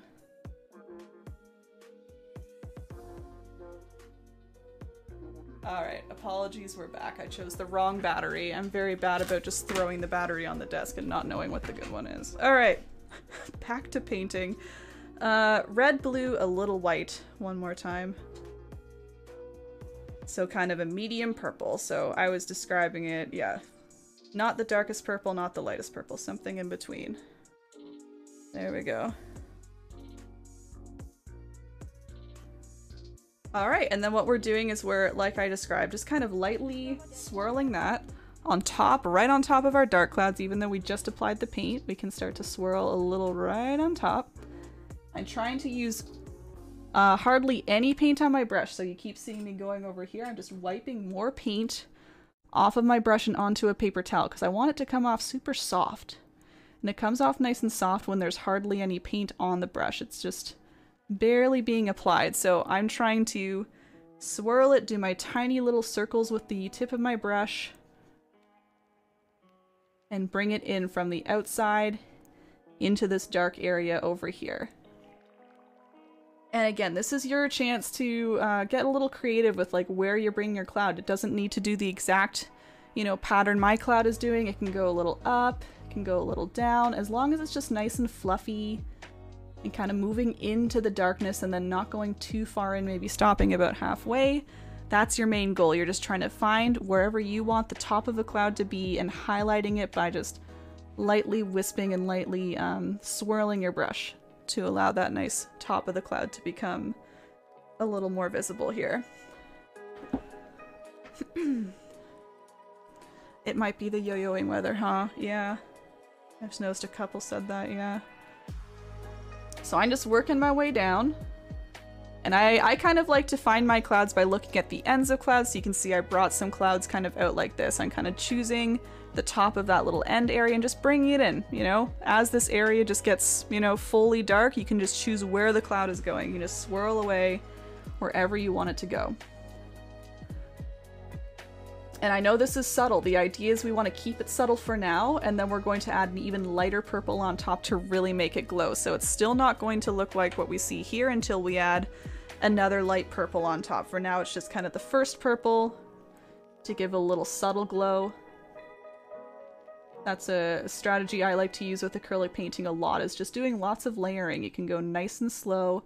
That way you're never going like too crazy to begin with. You're not doing something like way too light or too drastic. You can just play around for a bit using a lighter color, or sorry, a darker color rather, and then get lighter as you need to. You can overlap clouds. You can see I maybe brought this one up here to kind of overlap or connect to this one. That's fine. Again, just trying to think of like the tops of the clouds. And I don't know if I mentioned it, but as I'm swirling my brush, I'm also kind of bumping it up and down as well, so I'm getting all these nice little poof balls almost. It's almost like I'm trying to create lots of mini little poof balls, but also kind of bigger ones by moving my brush up, up, up, and then down, down, down, you see? So you get a little more shape going on as well, rather than a straight line across, you know?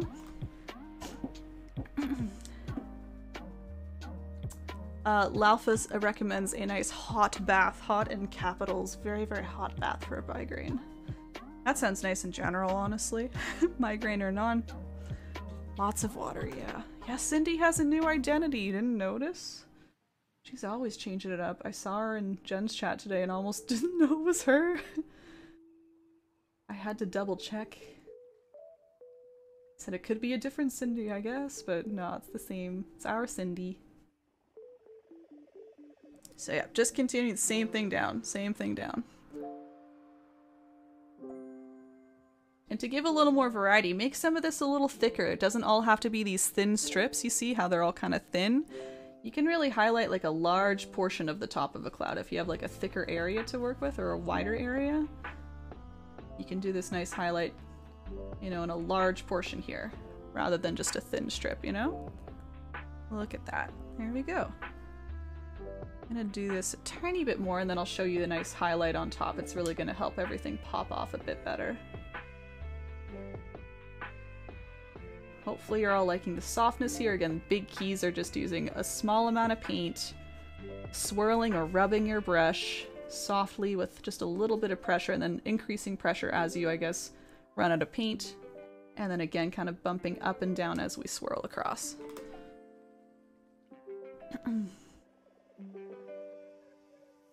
Sorry, it's the medium round again, Sapphire. Sorry if I missed you there. Medium round. If you see like a medium-sized brush in my hand, it's always the medium round. I don't have a medium flat one. I just have that big, large flat one, and then I have a teeny tiny. I only use the 3, so yeah, medium round for the clouds.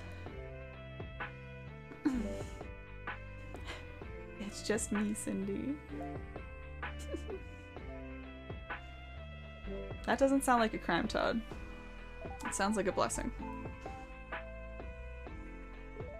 Nikki says, I'm teaching myself and always have an issue with not loading enough paint on my brush. Oh, seems like it should be a simple thing, but it's not for me. I always end up with my lines losing paint because I didn't load my brush enough. Well, Nikki, if you're doing this step, I think the step is for you because we don't want a lot of paint on our brush as well.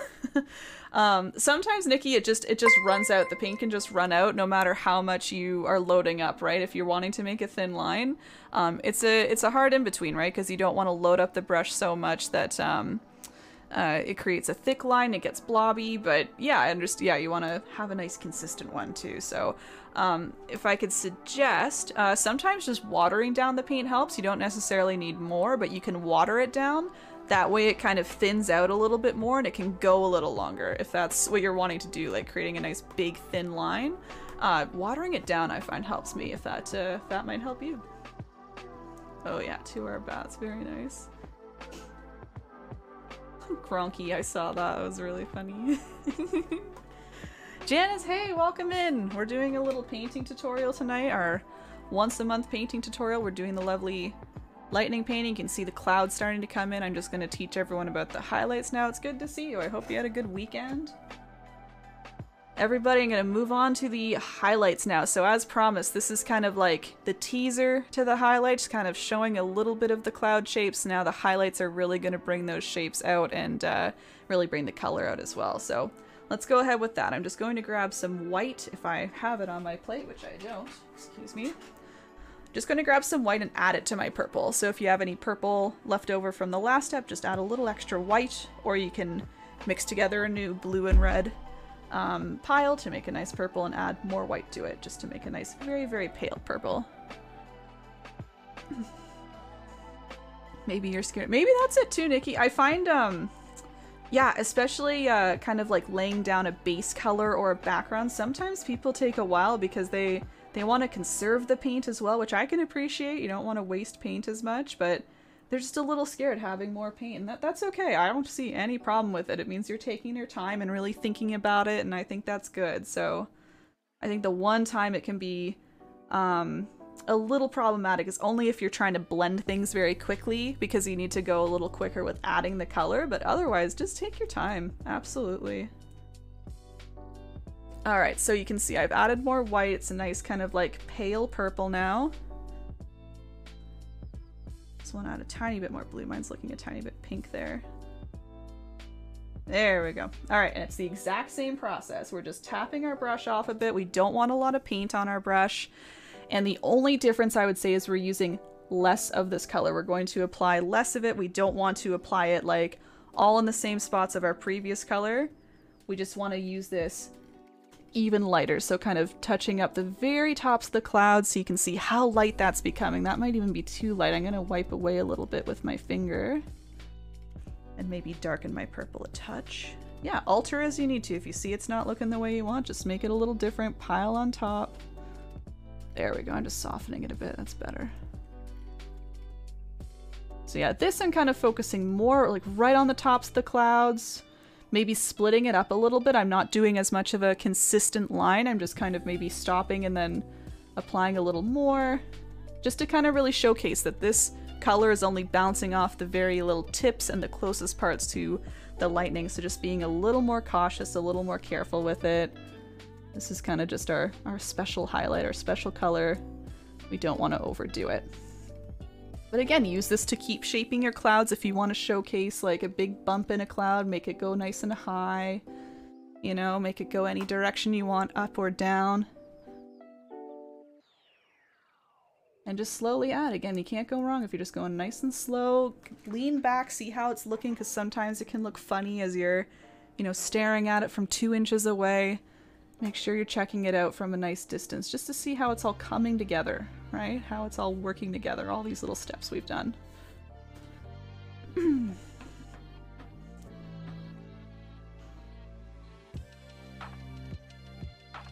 Yeah, that too. Hoki makes a good point. Don't do a whole lot of water if you're trying to thin out your paint. Just a little bit of water. Even just like a wet brush as you're applying the paint sometimes helps kind of prolong it a bit more. Yeah, absolutely, Nikki. No worries. Yeah.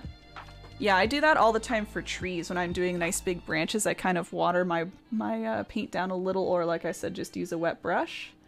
And then that way it helps kind of just spread the paint out a little bit extra, right? I think it makes sense. I think it makes sense. It works either way, so.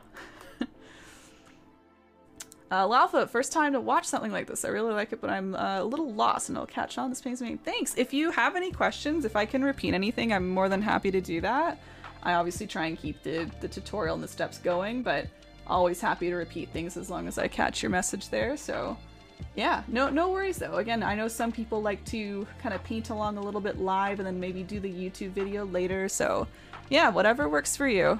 Whatever you enjoy most. If I can help you though, please don't hesitate to ask. I want to make sure we're answering all the questions here.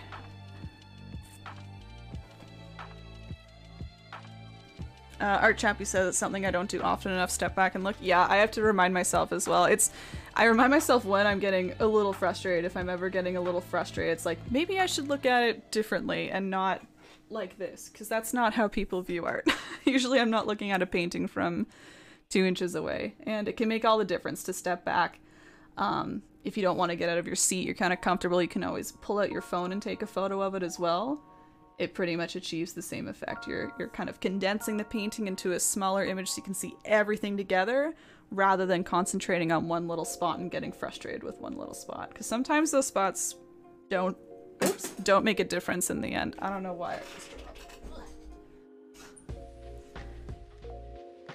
Getting jittery. Yeah, it's the same effect. It's the same idea. You're trying to look at everything working together rather than just one little piece and thinking, oh, that looks weird. Why does that look weird? Probably because it's the only thing you're looking at and all that. Crafty Lady, thanks for joining the chat just as I embarrassingly dropped my paintbrush. Hey, I think I saw you follow earlier, right? Potentially? Yes, you did. I hope you've been enjoying the stream. Again, if you have any questions, feel free to let me know. I don't know if you're painting along or just enjoying, but yeah, thanks for being here. So again, everyone too, feel free to keep looking at the reference. If you're a little lost on like, where do I put these colors? Where do I put clouds? Just try and look at the light purple areas and say, where are those going? There's, you know, more on the left here, maybe small pieces coming in. So that's all I'm doing here too. I'm trying my best to get you a painting that's as similar as possible to the original that I made. So I as well am trying to, you know, replicate it as close as possible just to show you how to get there. So that's all I'm doing at this point. I'm looking at my painting on my screen there and just trying to mimic what I have, but at the same time, there's no harm in changing it either. It's just a good guide if you're ever lost or you need a little extra, yeah, a little extra, like, visual guide there.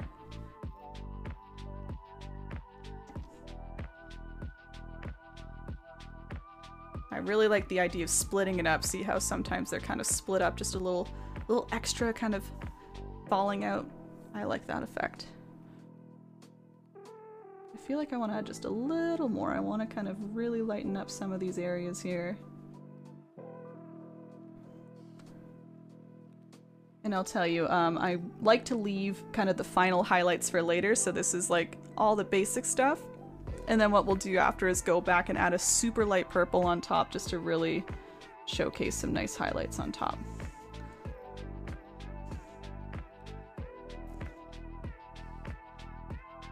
Alright, so those are those ones. Those are those clouds. We're going to essentially work our way around the painting, do the same thing, so I'll kind of go a little bit faster, not too much faster, but we're doing the same things, just different shapes in different areas. So I'm going to start to move down in the next minute or so to this area here. We'll do the same thing. I'll use a nice deep dark purple, sweep it across, a nice medium purple, and then a super light purple on top. Get those done, and then we'll work on these guys here, which are a lot darker. You can see very dark clouds over here because of the light that'll eventually go behind them.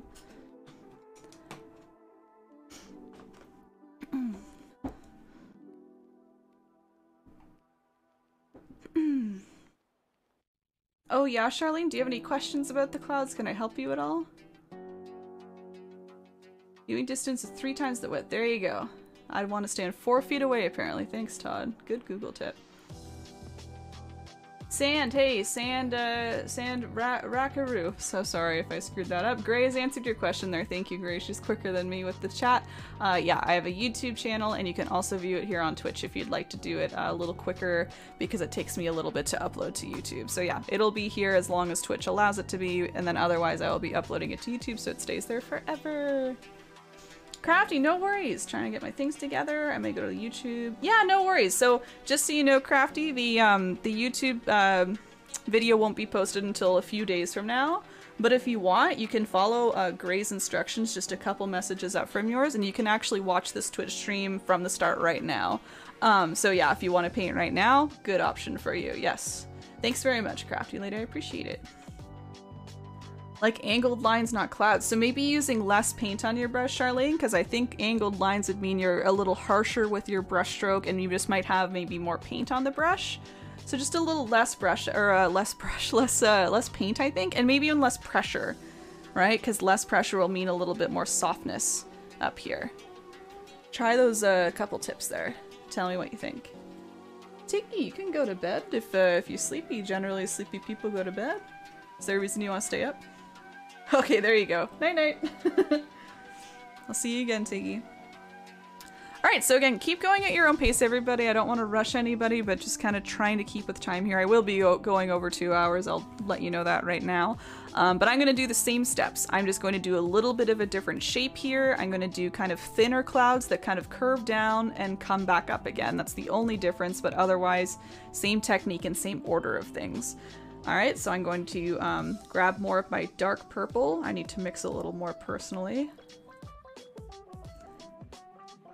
And do the same thing that I did before, just again, kind of different shapes and different placements. So using lots of this dark purple here, this blue, black, and red, or yeah, blue, black, and red. Same thing, kind of swirling my brush. I'm just kind of making these clouds do something a little different. These ones are kind of coming down, sweeping down kind of close to the water here. T, thank you for the official follow. I know you've been in chat, so thanks for following. Oh, I see. Going to follow and peace out. Absolutely, T. Absolutely. Thanks for joining me for the amount of time you did. Good chats with you. Enjoy the rest of the painting when you get back to it. And for these clouds, everybody, too, sometimes I wasn't necessarily doing these little swirly motions. I did just do a few of like strokes like this. So even easier, just kind of sweeping like this as if they're kind of very wispy clouds kind of coming down. So if you're tired of swirling your brush, you can take a little break and do some of these little wispy motions, just using, again, a small amount of paint and just lightly brushing kind of back and forth or coming from the right over to the left and just following that general direction, sweeping down and then sweeping up. Just a little here and there, I like that. Yeah, very light wispy clouds as a result. And then I'll go back to swirling too, you see. Get some fluffiness in there.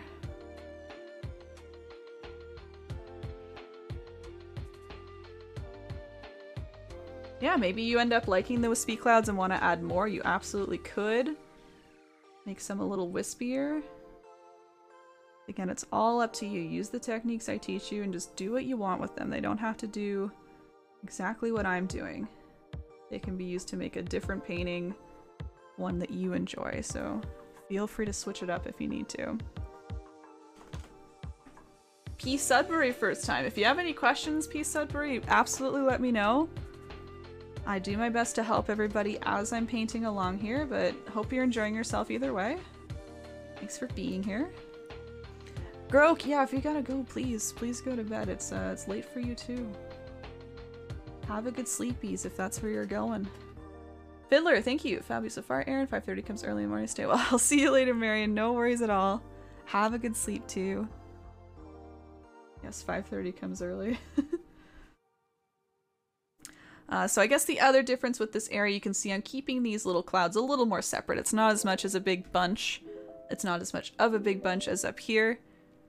I'm kind of doing a little more separation. So doing just a couple little swirlies, kind of ending the cloud off, and then maybe starting a new one beside it, you know? So just leaving a couple more gaps so we can see the sky through the clouds a little bit more.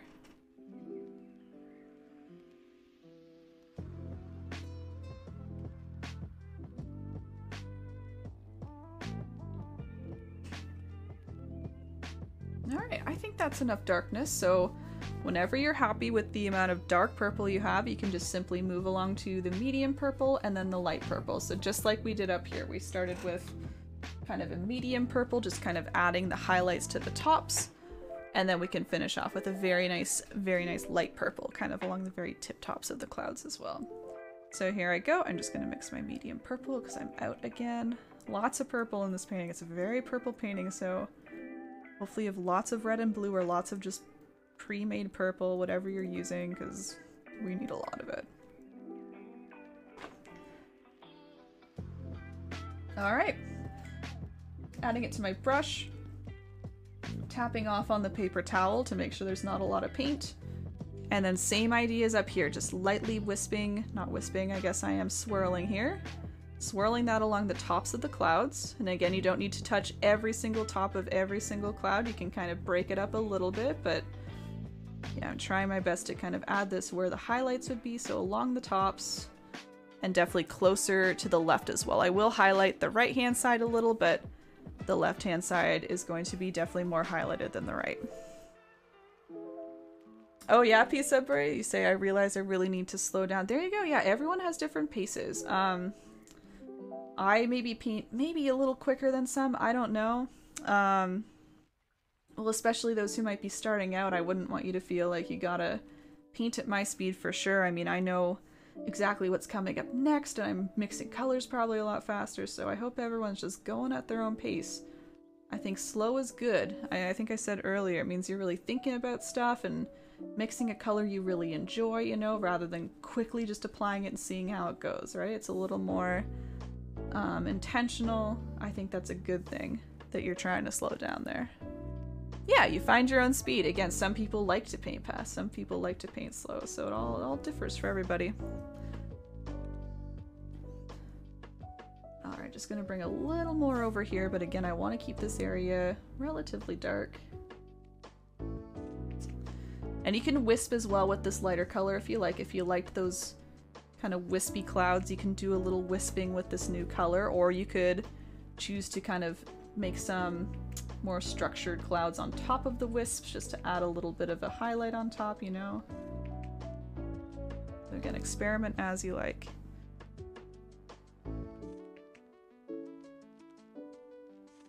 Looking cool, kind of sweeping in there.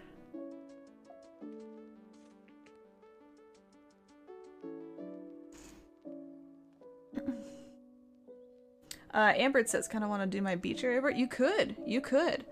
Yeah, I mean, what I usually recommend is try and finish the whole painting first, you know, go through all the steps, kind of see how it all looks together, because sometimes as we add more things, the things we're focused on and think, you know, we're thinking that are kind of sticking out or not looking great, sometimes they kind of fade away into the background and we hardly notice. But yeah, if you know it's going to bug you and you're like, I know I could do better, I want to try again, absolutely. But again, I like the idea of finishing the whole painting and then you can be like, what do I want to do to the beach? And then you can think about how to change it. But yeah, for sure. That's the great thing about acrylics. You can go right on top. You can just say, absolutely not, swipe, swipe, swipe, and put a new color on top. So just know that you can do it at any time you like. So yeah, you're welcome. Honestly, the number of times I've seen that happen where people say, I cannot stand whatever it is, the clouds. And then they'll add more clouds and then the lightning or whatever it is. And they're like, oh, it kind of works now. It kind of works all together with everything. It makes more sense now that everything's there. So yeah, before troubling yourself, I would try that.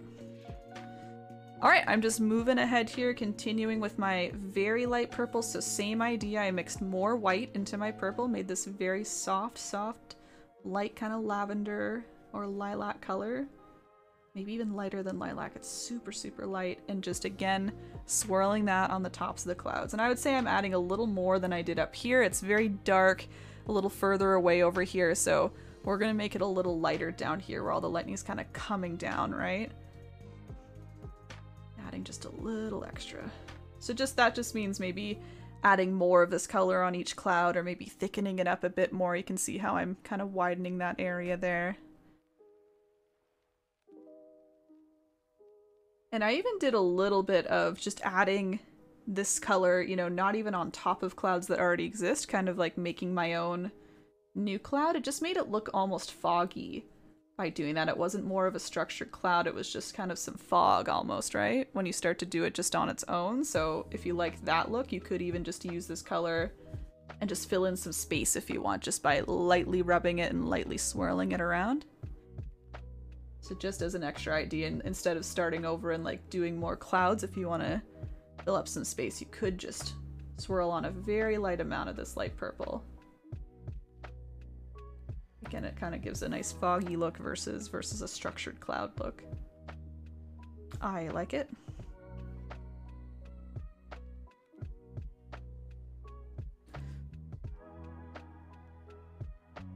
But yeah, otherwise just doing the same technique, kind of just picking out the tops of my clouds, highlighting wherever I can. And you can, once again, wisp with this too, very lightly. That way you get lots of different tones and colors all kind of swooping in together.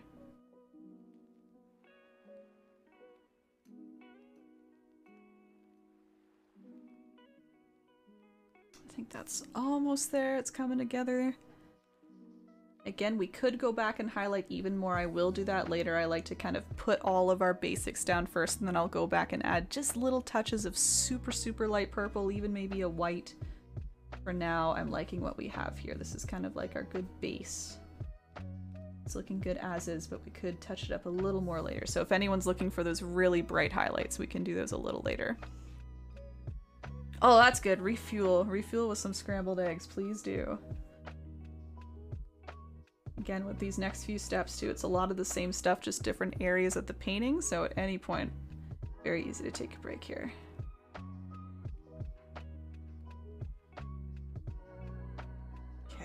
I'll move on to the next step in maybe another couple minutes.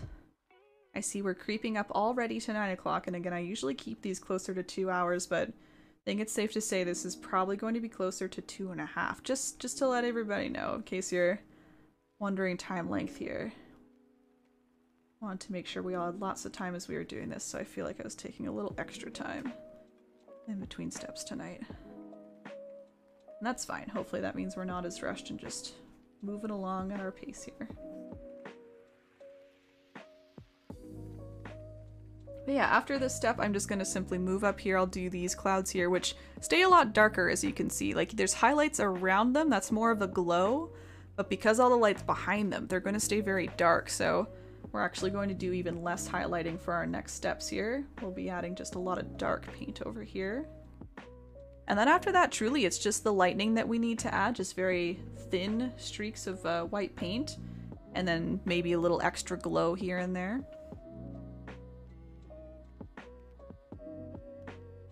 I'll be dry brushing some of the white so you get that really crazy glow amongst all this light purple already there. You'll see, you'll see. Yeah, that's just what's coming up. 2 here, oh my goodness. Yeah, it's for those confused time zone wise, it's almost 9 o'clock here in Southern Ontario. I know we're all different parts of the world here. Wicked F Cycle, how do I rewind the video? I was away, my cat was getting sick. Oh no, with hair, no. To rewind the video. Oh, thank you, Gray. Gray's got you covered. You click on my name, so click on the erinbunpaints. Should be a clickable name. There will be a videos tab, and you can click into this video and choose, you know, where to pause and where to scroll to. I agree. Deborah, I think it's Deborah, I agree.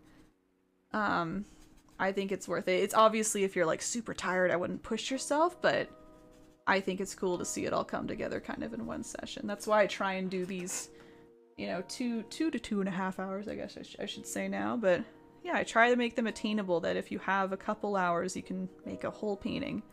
And of course, you can work longer on it if you wish, but you can get at least the basics down and the general look done in about 2 hours. So yeah. No worries, Hoki. I'm still kind of playing here, so I'll give maybe 1 more minute before I work up here. But again, this will be very similar stuff anyway. Potty break. You all have permission to take bathroom breaks. No need to ask for permission here. Not a traditional teacher who needs to give out that permission. Just do your own thing.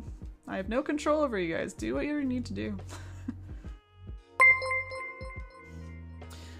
Jess, hey, thank you for following. Welcome in. We're just doing a step-by-step painting tutorial. I don't know if you've been hanging out and watching, and maybe just now following, but yeah, welcome in. I hope you enjoy. A lot of people are painting along tonight. Some are just choosing to watch and have some fun seeing it all come together, so hope you enjoy too. Yeah, no worries, Wicked. Enjoy the video, I guess. If you catch up, you can hang out with us live again, but otherwise enjoy the video. Sorry your cat was getting sick. That stinks. But glad it's all worked out. CJV Carlson, hey, welcome in, and same to you. If you have any questions about what we're doing here, let me know. Doing a step-by-step acrylic painting tutorial. Enjoy the process. We're getting to not quite the end, but final section here. We'll be kind of touching up this area and then adding our lightning and highlighting things, but otherwise we're getting close. We're getting close. Just mix colors, not clouds. That's almost a way to think of it. You're just kind of lightly mixing all the colors around. Are you still having the same trouble, Charlene? Have you tried less paint and a little less pressure? Those swirly motions? Excellent. Oh, good. I was just about to move on, honestly. So, perfect timing. Alright, so I'm gonna look up here now. So, again, we're pretty much doing the exact same steps. We're starting with a nice super dark purple, so that's the red, blue, black mixture. And I'm trying, of course, like I keep saying, to mimic what I have on my original, so I'm going to make these kind of, they're not as fluffy, you know, you can see there's harsh edges on the clouds, so we don't need to worry as much about fluffing them up, but I try and separate them a bit more so that we can see all the nice, nice glow behind the clouds. There's all this opportunity to see these kind of glows behind all the little tiny bits of clouds. So yeah, still keep it fluffy, of course, but you can see a little harsher just because it's dark against light very quickly there. So I'll make this kind of longer one and then this kind of like oval looking one down here. And Lalfa, thank you for the official follow too. I know you've been in chat, but thanks for following. Again, for those new to Twitch, following just means you're kind of kept up to date for when I go live, because I stream multiple times a week. So yeah, if you're interested in kind of watching me paint just other things, even if it's not a step-by-step tutorial, then feel free to follow. It's an easy way to be notified. I think you get an email or a Twitch notification, whatever you choose. You can turn them off if they annoy you too. It's no worries. It's all good. Anyway, so here I go. I'm starting with my dark purple, same brush. I'm still using that trusty medium round. And I'm, again, truly just looking at my picture of my painting, trying to mimic something similar to what I did here, just shape-wise, just to give myself a guide for where I'm going. So I started about maybe a quarter of the way down the canvas here. You can see I'm still swirling my brush. I'm still trying to get somewhat of a soft edge, but I'm not as concerned because I'll be making a nice glow anyway, and that's going to make kind of a harsher edge later. And I'm kind of bringing it down the canvas a bit. You can see how it's kind of traveling kind of down and to the right here.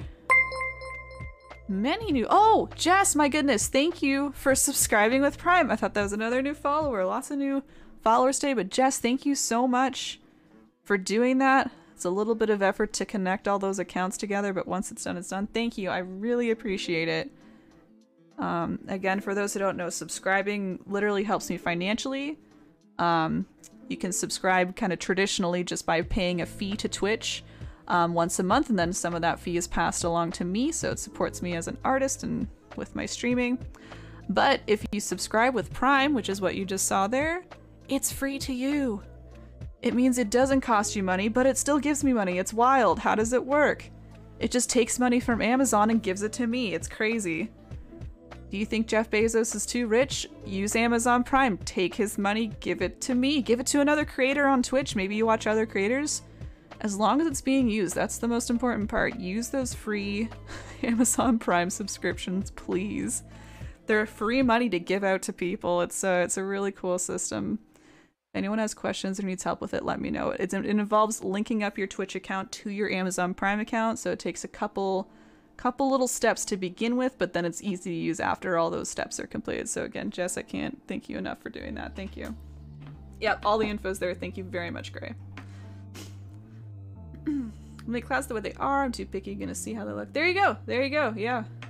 Just keep adding, keep going the way we're going, and then we can always go back. I'll probably go back and touch up with some highlights, so you'll see what I do too, but For now, I'm the same. I'm trying to be like, all right, let's move along, and then we'll go back and touch up more if we need to. So you can see I am purposely trying to do some separation in this cloud, so I'm kind of like doing small little bits that are maybe all touching here and there, but there's still lots of gaps in between. I like the idea of seeing the sky behind the clouds here. And right now it doesn't even look that bright, but we will dry brush some white there to make it really, really start to glow. So just so you know, that'll really come through with those last few steps of adding the lightning and the nice glow as well. For now, just looking at a lot of dark paint here. Still just adding lots of dark purple. It's mostly just this color. I'll add a tiny bit of the medium purple, but I'm telling you, this cloud here, it's just a lot of darkness. No need for highlights. Jeff. Yeah, exactly. Keeping the dream and the stream alive. Yeah, it's just a free way to support. It's crazy. And viewing is a great way to support too, everyone. So again, no pressure. Sea King Paints. Hey, welcome in. I see paints in the name. I bet you paint. Feel free to chat about it. Feel free to tell us about it. What's your medium? What do you like? Maybe you're following along with me right now. I'm not sure, but welcome into the chat. Oh, there you are. I'm sorry. I should have looked at the chat. Hi, new to Twitch. First painting with you. Love this so far. I'm so glad you are painting along. You answered all my questions before I looked. I'm glad you're enjoying it. Yeah, I try and do this once a month. If you're curious, I try and do this the last Sunday of each month. And otherwise, there's tons that I have on YouTube if you want to just throw on a video anytime you like. So hopefully it keeps you entertained. I'm glad you're really enjoying it. Thanks for letting me know. But yeah, viewing helps too. So everyone here tonight, even if you're like half painting along, half watching, just being here and viewing my channel really helps me. So just thank you again for tuning in live. Those on YouTube, thank you as well. If you're watching, if you want to check me out on Twitch to help further support me, feel free. But yeah, viewership helps because it helps other people find me on Twitch. The more viewers you have, the more you get recommended and the more people start to find you. So it's like a nice big little circle of love. More people you have, the more people find you. So again, can't say thank you enough for people to tune in live and watch me. It's always lovely as well. It's always nice just for company too, you know? Knowing there's a few people here at least. And hosting. I need to fix my alerts, Art Chappy, because I feel terrible. I bet people are hosting me and I never thank them. If anyone has hosted me tonight, I thank you. I just don't get it in my activity feed and I don't have a proper alert for it. I need to fix that, but hosting absolutely supports as well. That's for other people with Twitch channels. To clarify. Okay, I think this is a similar shape. It's never going to be the exact same, of course, but I'm trying to kind of get this more split up one up here and then kind of this more solid one down here. So maybe I'll just touch it up a little bit more. But just as a heads up, I'm going to move on to adding our medium purple to this cloud coming up next. So more of the same, more of the same. Yes, yeah, viewing is always so good. That's why I wanted to highlight that for sure.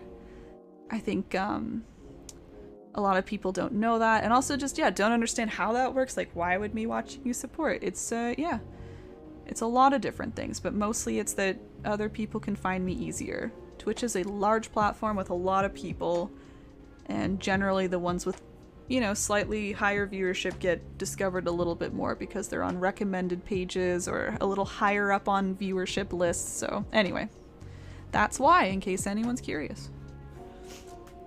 I'm watching, the plan to get stuff to paint. Yeah, excellent. Yeah, it was Sandra, right? Yes.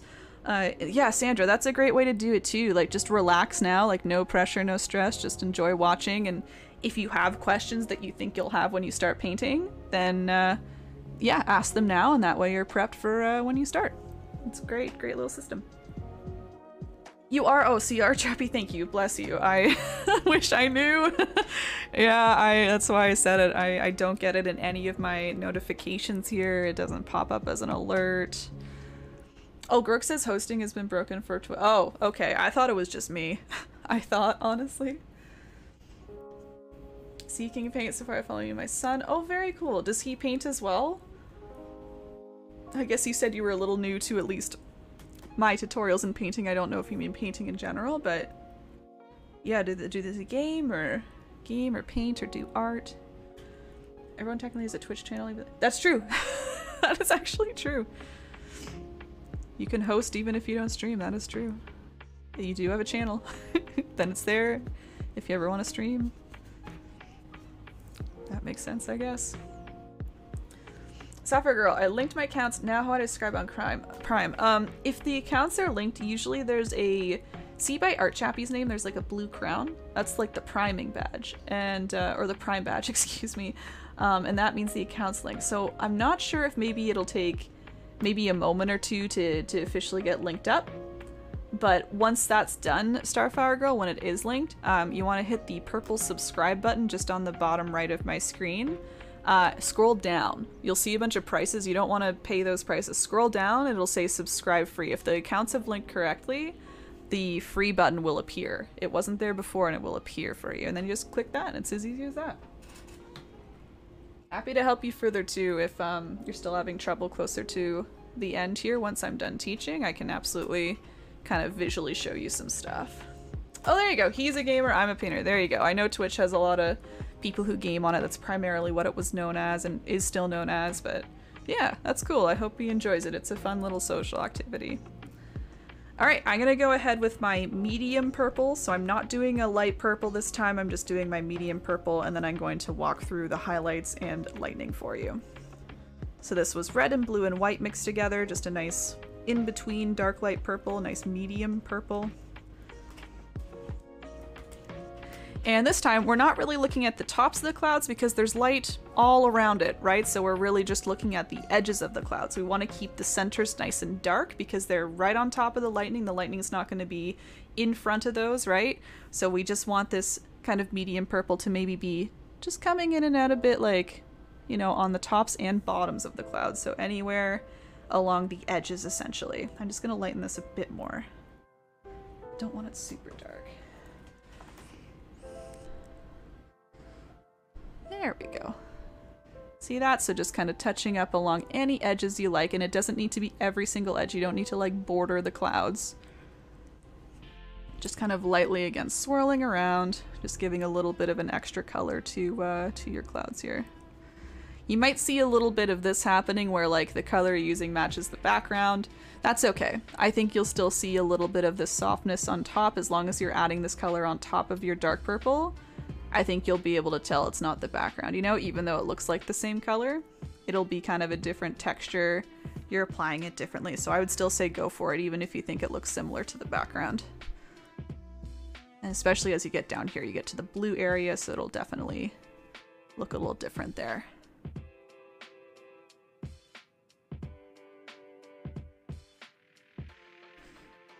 Anyway, yeah, it's always appreciated. The subscribing, prime, and viewing, of course, as well. And I keep commending the effort that goes into connecting those accounts because sometimes it's a little confusing as well, the first few steps, but once it's done, it's done. Yeah, if anything, I almost highlighted that a little too much. And if you end up doing that, you can just go back to your dark purple, reintroduce some of that really dark purple into the middles, get that darkness back. So yeah, you can always switch between the two if you need. I'm just going to quickly add a little extra just to darken it up again. I think I was just getting a bit generous with my light colors there. I want to keep these mostly dark.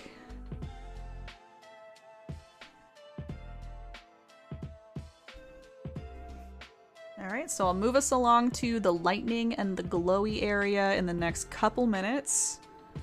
So take your time on those clouds still, or yeah, take as much time as you need. The last couple steps, there's not a lot to it. I'll instruct and then I'll just take my time adding those last few steps for us all. Yeah, I do a little gaming on Twitch too, Seeking Paints. Only occasionally though. On Mondays I like to play a little game. Whatever I'm playing, I usually announce to my audience beforehand. We've been playing Stardew Valley, if you're familiar with that, recently. But mostly I stick to artistic content, so other days you'll just see me painting other things or working on a commission or what have you.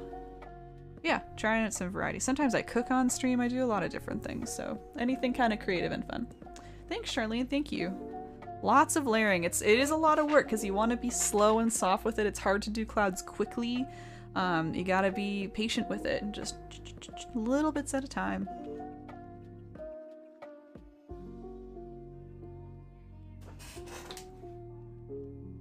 Alright, so there's pretty much only 2 steps left. Maybe you could say 3 for touch-ups, but the last 2 steps I'll just kind of tell you about the first before I paint them in case you're finishing up something right now. Last 2 steps are just adding more of a glow around these clouds. That's what really I think makes this painting, is this glow behind here. Right now we kind of have just the lighter purple and that's about it. It's looking still very dark, so we want to make sure that we're going to add a very, very light glow. We're going to be using plain white paint. Again, I'll re-explain this as we're actually doing it as I keep touching up here and talking. I'll be using plain white paint and just a small amount of it and kind of like scraping it off, kind of like I have been with the highlights of the clouds, and just kind of going around the edges of these clouds, going in between, trying to get a nice big glow behind it. So that'll be the next step. And then to finish off, we'll add the actual lightning itself. I know I feel like that's maybe the most exciting part of the painting is the lightning itself, but I like to leave it for the very end after we have all the base stuff done. And then that way we just put the lightning on top to finish it off. So that's the plan, just so you know. I was just extending this cloud out a little bit more. But I think that's probably fine now, so I'm gonna go ahead with this glow.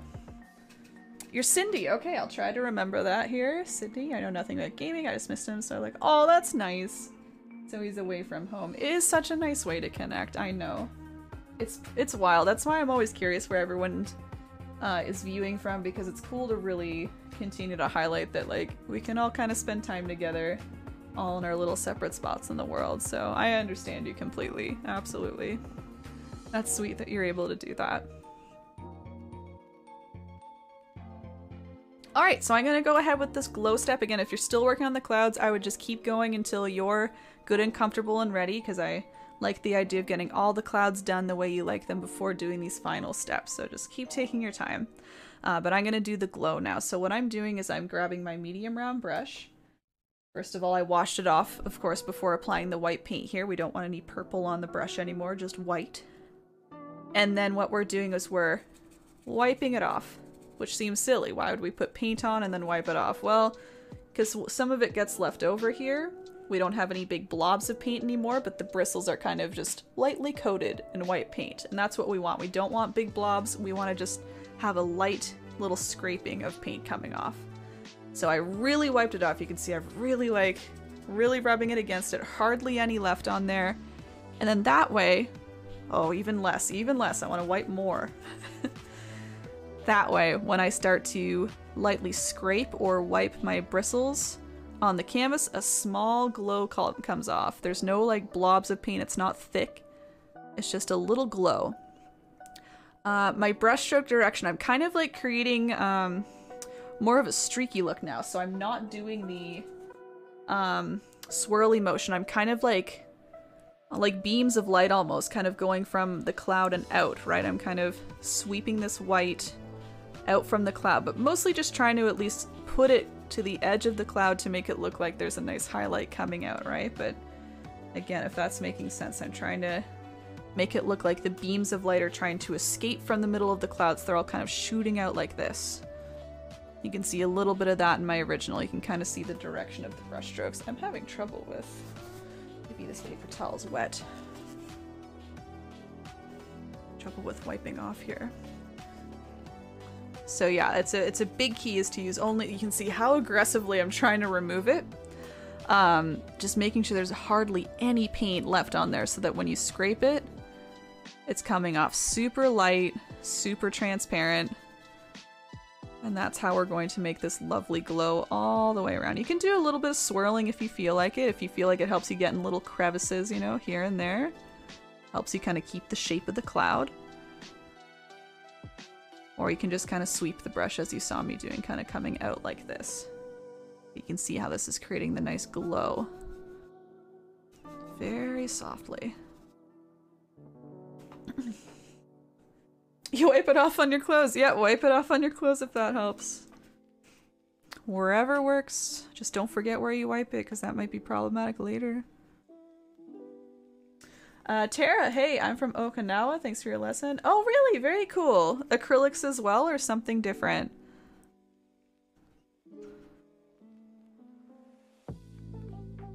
You can see I'm kind of switching from, I do a little bit of swirling, especially right at the edge of the cloud to keep it kind of softer and, like I said, kind of keeping the shape of the cloud, but then I kind of switch to these motions of kind of coming out from the cloud as well. So you can see how that's already making a huge difference here. We're really seeing the edge of the cloud coming through and the nice glow escaping from it.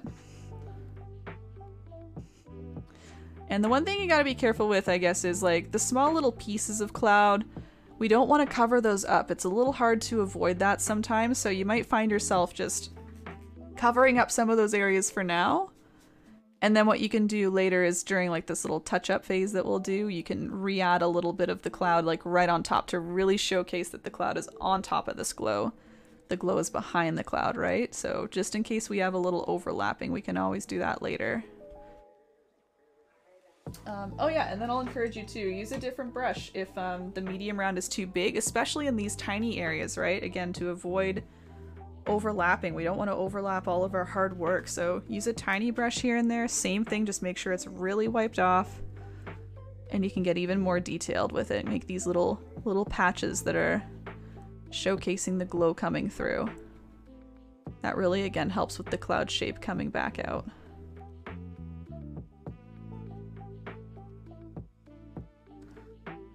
Yeah, and if you end up liking it better than your medium round, just keep using it, as I am. Seems to be doing a little bit of a better job right now. It's just a little more controlled because it's a smaller brush, so you can get in the little crevices a bit better and keep the shape you're looking for. See how it's starting to just pop right out? Oh, acrylic sunset's beautiful! Yeah, I'm using acrylics too, of course, I'm sure you know. I love doing... Sunsets are great, but just any sort of like landscape nature type for sure. Love like the outdoorsy type paintings and yeah, beautiful skies, anything like that.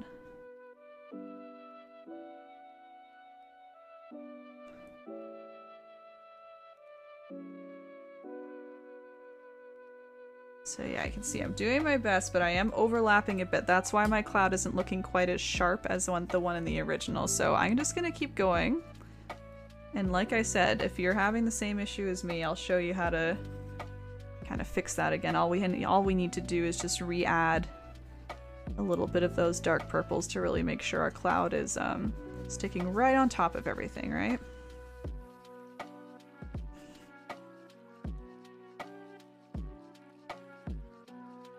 I do find this easier though to do the cloud first, even though it's kind of like a back and forth, because or else we'd be dry brushing for days just all in here and then we'd probably cover up 80% of it. So I do think it's a better method personally to do the cloud first, even though it seems a little silly because we go over it a little bit as we go ahead with that. But anyway, again, you can see I'm really trying to do some streaks, especially down here. I love the idea of some big streaks coming out, you know?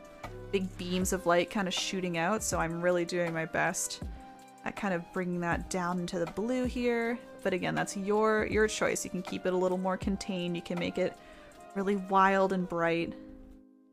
Again, whatever you feel, as always.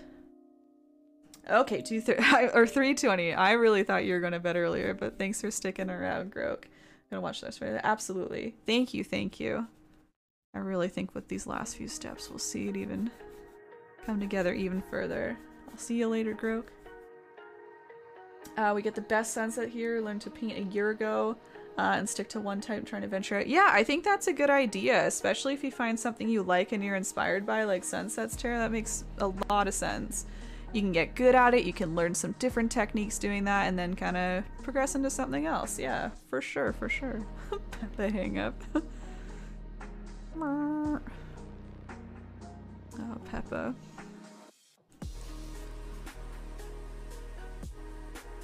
Here I go, adding the streaks over here, kind of branching out way over here, because our lightning's going to travel over here, right? So I am trying to bring that nice dry brushing and glow way over here as well, just super, super soft. You can see I'm now pressing harder, but it's because there's hardly any paint on the brush.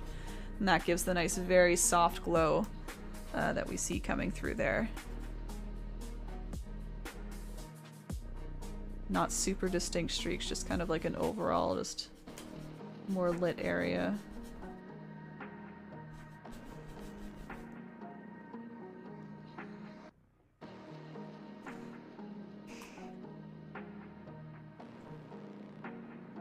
Yeah, this can take a little bit, so be patient with it. I think it's tempting to start to speed up a bit and add more paint to your brush, but you'll see it creates a different look, and you want to keep it as soft and as transparent as possible. So just take your time. If you feel yourself like winding down, getting frustrated, take a little break, maybe work on something else in the painting too. You can always switch like where you're working and then come back to something later if you're not enjoying it anymore, you know? But also you gotta push through it a bit. You gotta push through these parts just a little bit. Alright, so that's really starting to come through. I think I want to add more white to kind of show the separation of the two clouds. And then I'll show you kind of the optional step of redoing a little bit of your clouds, just kind of redoing some edges. Just because that's happening to mine, I want to showcase that we can get more of the sharp edges we see on the original there. It's a little bit of a mix. I keep going back and forth, right? Because we want softness for clouds, but you want the harshness because of the light that's like shining through, shooting through all these clouds. So it's definitely, yeah, a little back and forth until you find a nice happy medium in between. There we go. We got that separation going there. Yeah, it's, I don't know, Charlene. I think this one just, it involves techniques I've taught before. It just involves more time because it's like more of the same techniques almost. But yeah, it's a challenge for sure. I think it's a good challenge though. It's definitely, I think, an achievable one, even for people who are newer to painting, just using the few strategies, and we just gotta keep working at them, you know?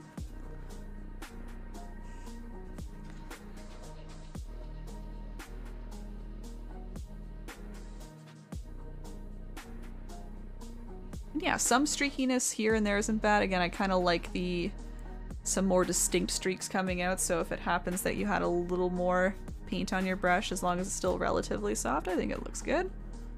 Yeah, just keep playing with that. Again, trying to go behind the cloud. So if it comes down here, go behind those.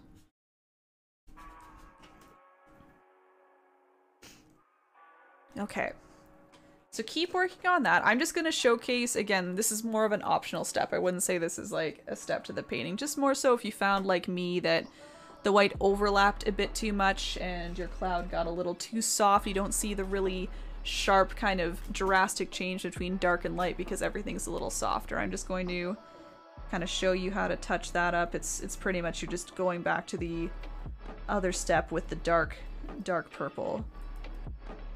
And just kind of using that. You can either use your super dark purple or you can use your medium purple, whatever one you'd prefer, whatever one you think you need more of or that's missing. And just kind of looking at your edges and kind of almost just retouching those up, and then that way you're really pulling the cloud in front of the glow. Even just that little bit I did there I think made a big difference.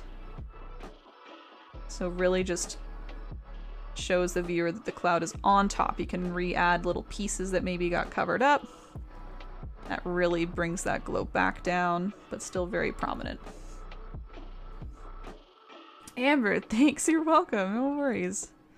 Hope you've been enjoying. Yeah, it's a yeah, I won't say it's an easy one. It's definitely a challenge. I've been trying honestly to do slightly more challenging tutorial paintings because I've been doing this for 2 years now. I referenced earlier I have like 75 plus tutorials on YouTube from varying difficulties for sure. I don't rank them personally because I think difficulty is relative to the person painting, right? I think one person could say something's easy and another's difficult, so I never really label them, unfortunately. I know some people look for that, but I don't do that. Yeah, I just say judge by the image. If you think it looks like a more of a challenging image, just go in knowing that, but it's still achievable. It's all achievable. It doesn't mean it's not the painting for you, right? It just means you might need a little more attention, a little more patience with it, but it's still all similar techniques that I've taught before, just a different way to use them. Thanks, Amber. I appreciate it. I do my best, you know? Just want people to know they can paint. There's this huge idea that, again, not everybody's a painter, or you're born with a painting, you know, skill. No.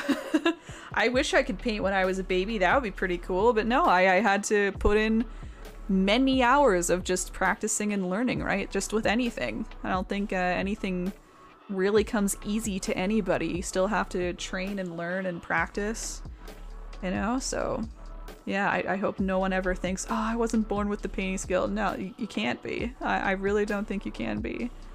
I think people are born with like more, they're drawn to creativity. I think there's more creative people in terms of they're more interested in it for sure, but not skill-wise. So if that's what's holding you back, just ignore that. Push that away.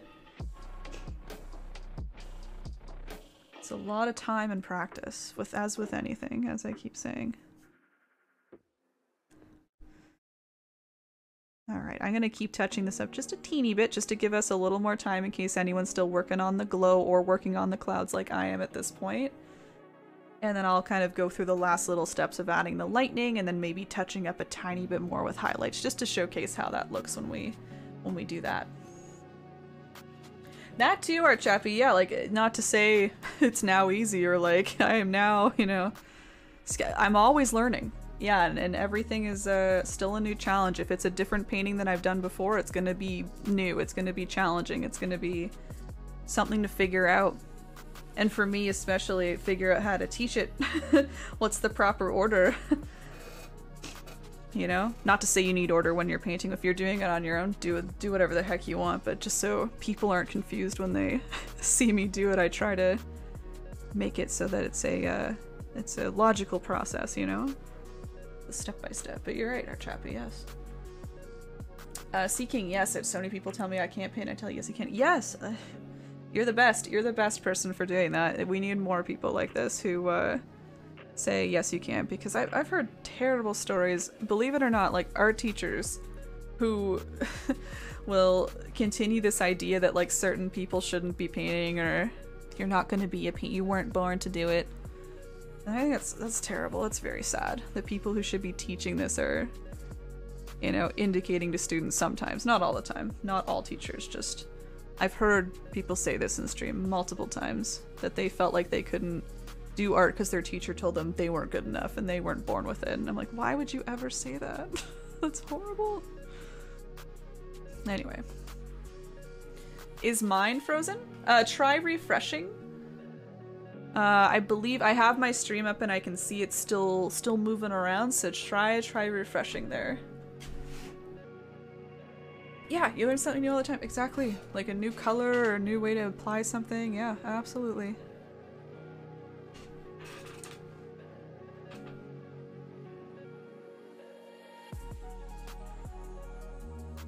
Alright, so hopefully we can see how that cleaned up a little bit. I could still, of course, work further on this to get it more similar to my other. I think my other actually has more light in between my clouds here, but you can still see the same look here. The streakiness, the very nice white glow coming out, and you'll see with the last edition of the lightning that adds even more light to the painting.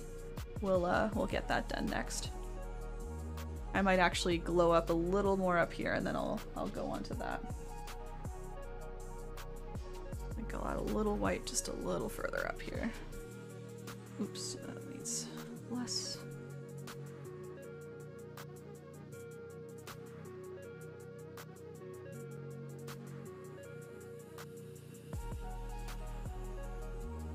Just in between these guys to show that there's separation here too, right? Use the glow to separate some clouds.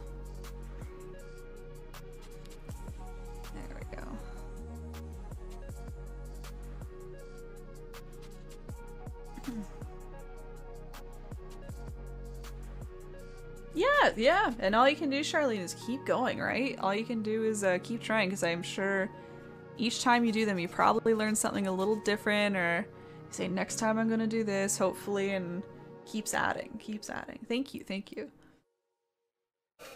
Alright, let me, just because we're creeping, we are at 9:30, so I gotta make sure I'm Getting this done soon to make sure it's not too long. Really, truly the last step I'm doing, this lightning. We're just doing the lightning to finish this off. I'll do a little bonus like touching up to show you how to highlight a tiny bit more, but truly that's just me going back and re-highlighting and maybe using a lighter color. But I would say this is, you know, the true last step here. So what I'm doing for lightning is a couple things. I'm using my teeny tiny detail brush, of course. I want to use a very small brush for this to get some very nice thin lines. I'm using white paint, of course, and the other thing I'm doing is I'm watering down the white paint a little bit. I was actually talking about this a little earlier, but I find watering down paint when trying to make thin lines really, really helps because think about it, the paint is thinner, it'll probably flow a little bit easier, it'll come off your brush a little bit thinner versus if you had a thick amount of paint, it's going to come off a little more blobby. So I'm on my plate here, I've dipped my brush in my water, and I've kind of just swirled it around a bit into my paint. You can see it's not like dripping or anything, it's just, it's almost transparent. That's why it looks a little peachy, because it's sitting on top of a dried peach color. But it's just thin white paint. I've just watered it down a touch. And you can start really truly wherever you want. Maybe I'll start here just to show you. I guess one more thing I did to my brush, one more thing, I wiped it on my plate so that I lined up my bristles. Okay, so try and do that. That'll help you achieve a very nice thin line. And you can start wherever you like. I'm thinking that most of the lightning kind of comes from this main cloud here, but maybe a little from the top or a little down here. We'll get to that in a minute. But yeah, we're going to start just by doing some very thin lines, very straight lines. Of course, lightning all is very like straight, very quick edges, very quick corners. So I kind of go one direction and then I'll just say, ooh, I'm going to start to go up here. And I'm going to switch to back the same way I was starting to, and then just a little tiny little corner here and a tiny line here, and just trying to make it very jagged, right? Very jagged, very straight, and just going wherever you want it to. So again, you can use my reference if you like, you know, the look of my lightning and the direction it's going, but just trying my best to use a very light hand as well. So minimal pressure just to get a very thin line. And I'm just, again, looking at my original, kind of making this work its way up. Anytime you come across a cloud, you want to make sure the lightning goes behind it, so it never really overlaps. It's going to tuck behind the cloud. So for example, this cloud here is kind of coming out. So if I make this lightning go over here, it's going to stop. And I could continue it past just to show it continuing, or you could just leave it. You could just pretend it goes behind it and never sees the light of day again. And of course, lightning that's not reaching the ground is going to end at one point, so I decided to end it here.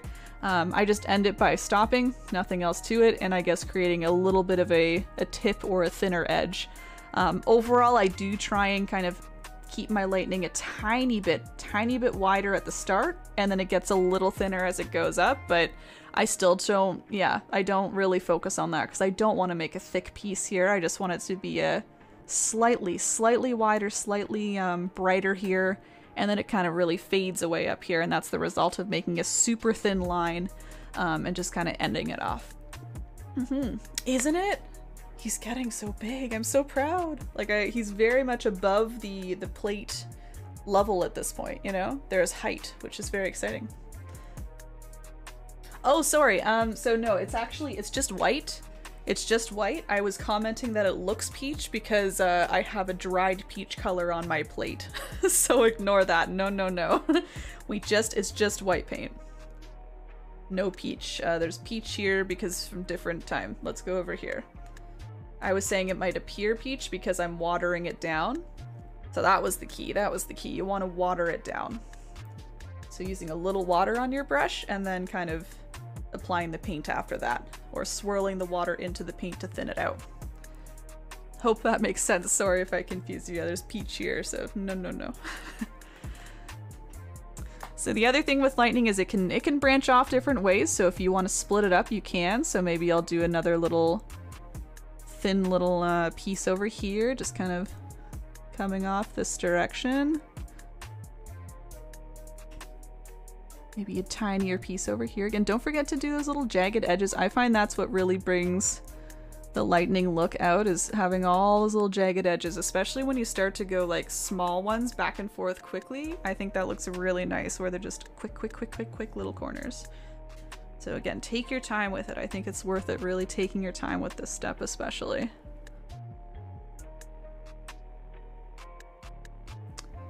Another thing you can do to make your lines appear even thinner, it's kind of a little trick. You could kind of split up your lines a little bit, if that's making sense. So rather than concentrating on making a consistent line that's all connected, you could here and there kind of lift off your brush and then just keep going, leaving a little gap. It almost makes it look like a thinner line in total if you do that, as if like your own eye can't see it complete, right? Because it's so thin. So use that little trick here and there if you want kind of the idea of leaving a tiny little gap. When you have a super thin line, just kind of raise your brush off the canvas a bit on and off as you continue. And again, when you lean back, it'll look like a complete line. It'll just look super thin. But if you get up close, you'll see that there's some little gaps in there. So that's the little trick there. Because that happens in real life, right? If something's super thin, you might see small indications of it, but not the whole thing, even though it is all there. So a little neato trick for you. All right, so that's that one there. I'm just slowly, again, looking at my painting, adding each lightning strike just one at a time.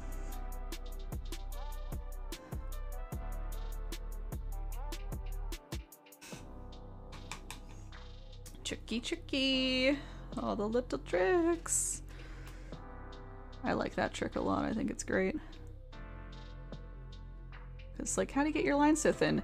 The lines don't exist. That's the trick. They're not even there sometimes. And then one last thing I'll mention too is once I put down the lightning strikes, I do sometimes like to go back and brighten up even further where the lightning's coming from, because that's where the light is, right? It's the lightning. So even though we've added this beautiful glow, after I've added a couple more lightning strikes, I'll kind of go back and maybe even highlight a wee bit more like where the lightning is shooting out from, because again, that's going to be the lightest spot. So you can just do a little more dry brushing to give it a little extra glow. You know, you might kind of cover up your thin line a bit, but mostly I'm trying to go kind of around the cloud here. Yeah, and you can see it's an extra piece of light kind of shooting off with the lightning strike. And you can even carry it up a little bit, so just kind of dry brushing up the strike, but otherwise I keep it pretty clean. I don't like to do that all the way up, but I like that a lot when you, yeah, give a little extra highlight where the lightning strike is coming from. All right, allow me to continue here, just kind of adding the lightning as I see it here, trying my best to mimic what I did earlier.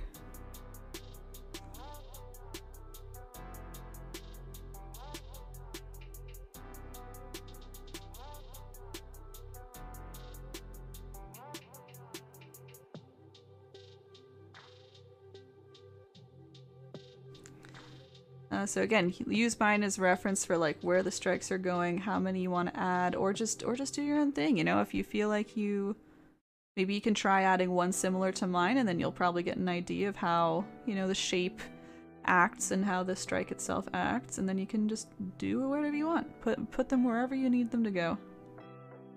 Because they kind of do sprawl all over the sky. Like you can see they're mostly kind of coming, I would say, out or down, but there are some that come up as well. They're like, they don't know where the ground is. They're just trying to ground themselves, and then they end up going straight up. So yeah, you can truly put them anywhere. As long as you're taking your time with it and really, yeah, taking your time. That's all. Taking your time and taking your time. And you can see I don't do a lot of splits, honestly. There's a couple of them that split off, but I think a lot of them are just singles and then they kind of just end off. If I do split them, you can see it's mostly near the ends, as if like the strike is like panicking, like where is it, and then it splits off, you know, right at the end. So just an idea. Not too many splits. I think it can get a little filled up quickly if you're splitting it up a lot, so I try my best to keep them singles first, and then I'll just add little splits here and there.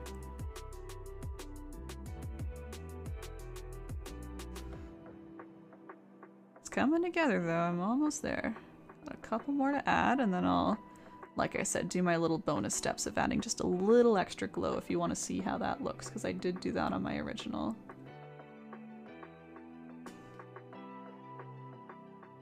Pop back in. Thank you for lightning tips and clouds. Good! I'm glad they're helpful. Thank you, thank you. I really, yeah, try and think about what I'm seeing, and I'm like, how the heck do I replicate that? I need to mention this and mention that. But yeah, I really like that, especially like the extra little bit. I think that's really neat. Alright, in my original, it looks like I did a couple of these little guys over here. So I used a photo reference for this, and that's why I'm being so specific with things, as I was trying really to mimic exactly what I saw. I use stock photo websites that are copyright-free images, of course, so I'm not taking like a photographer's work. But yeah, I was lucky enough to find a really great reference photo for this painting, and was able to really follow all the little patterns and try and get it as realistic as possible for everybody. So that's why I'm trying my best to do the same again. So these little strikes down here, like very teeny tiny. It's almost like they're starting somewhere up here and just like peeking out to say hi and then coming back down. They're all kind of coming down this way. So it ends up being like a few of them in a row in the little open area. Maybe there's indications up here or something, but otherwise they're all very behind the clouds otherwise. I said otherwise twice. And these ones especially, I'm kind of doing this split up technique where I'm leaving little gaps, so it's like they're kind of coming in and out of view. Oh, that might be all. That ended there. Oh, there's one coming up from the side here I gotta do.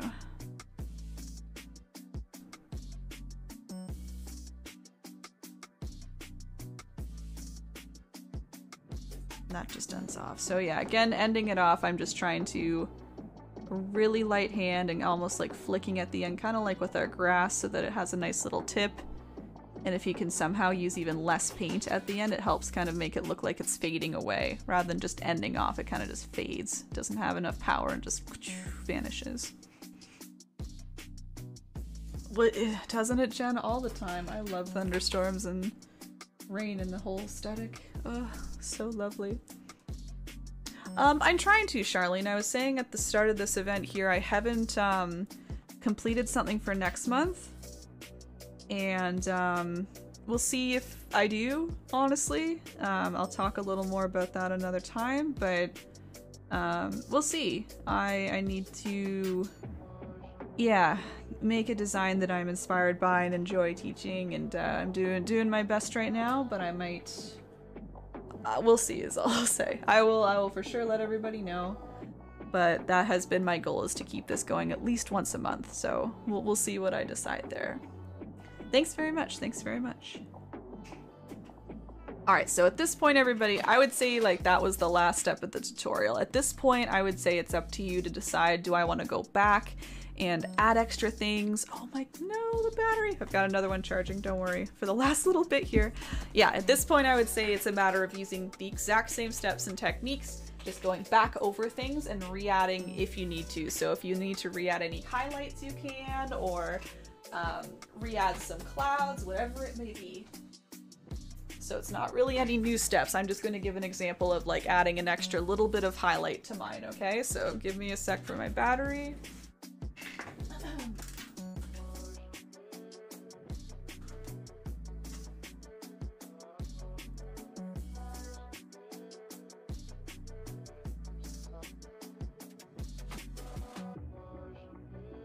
And I'll chat with you guys again just as I'm kind of like, it's more like a fiddling phase at this point more than anything. So yeah, at this point I would say we're done the steps. So I know people have been filtering out all throughout the event, but if you're looking for a nice little ending point, I would say this is a good one, because you can kind of let your painting sit a little bit, you can have a good night's rest, revisit it another day when you have like a fresh set of eyes on it, because I'm sure you've been staring at this thing for so long now and you're like, I need a break. So yeah, take that break, take a day, take a week, and come back to it. I'll just again continue to add some nice very light highlights now that I have all my lightning on. So just as some closing announcements, I'll say thank you one more time. I can't say enough thank yous for people To everybody for tuning in. This is the reason I do these tutorials, is when people come and watch and enjoy all together. It was the main mission at the start, and it continues to be the main mission, is to connect people. I especially love connecting people live. The idea that someone is in Australia painting this painting with us in Canada, and then we have Americans and all over the world. It's crazy to me. So thank you for choosing to take time out of your Sunday and tune in and just give time to yourself, you know? Thanks for giving time to yourself to make some beautiful art and try something new. Maybe it was something brand new to you tonight. So thanks for taking that leap and taking the leap to Twitch. I know Twitch continues to be a very new thing for some people, and I acknowledge that. I acknowledge new places can be a little scary and like, what is this? But I hope you can see how easy it is to tune in and enjoy some painting content, you know? So, and I had a lot of new people coming, and I still see new people coming in the chat. Everybody, thank you.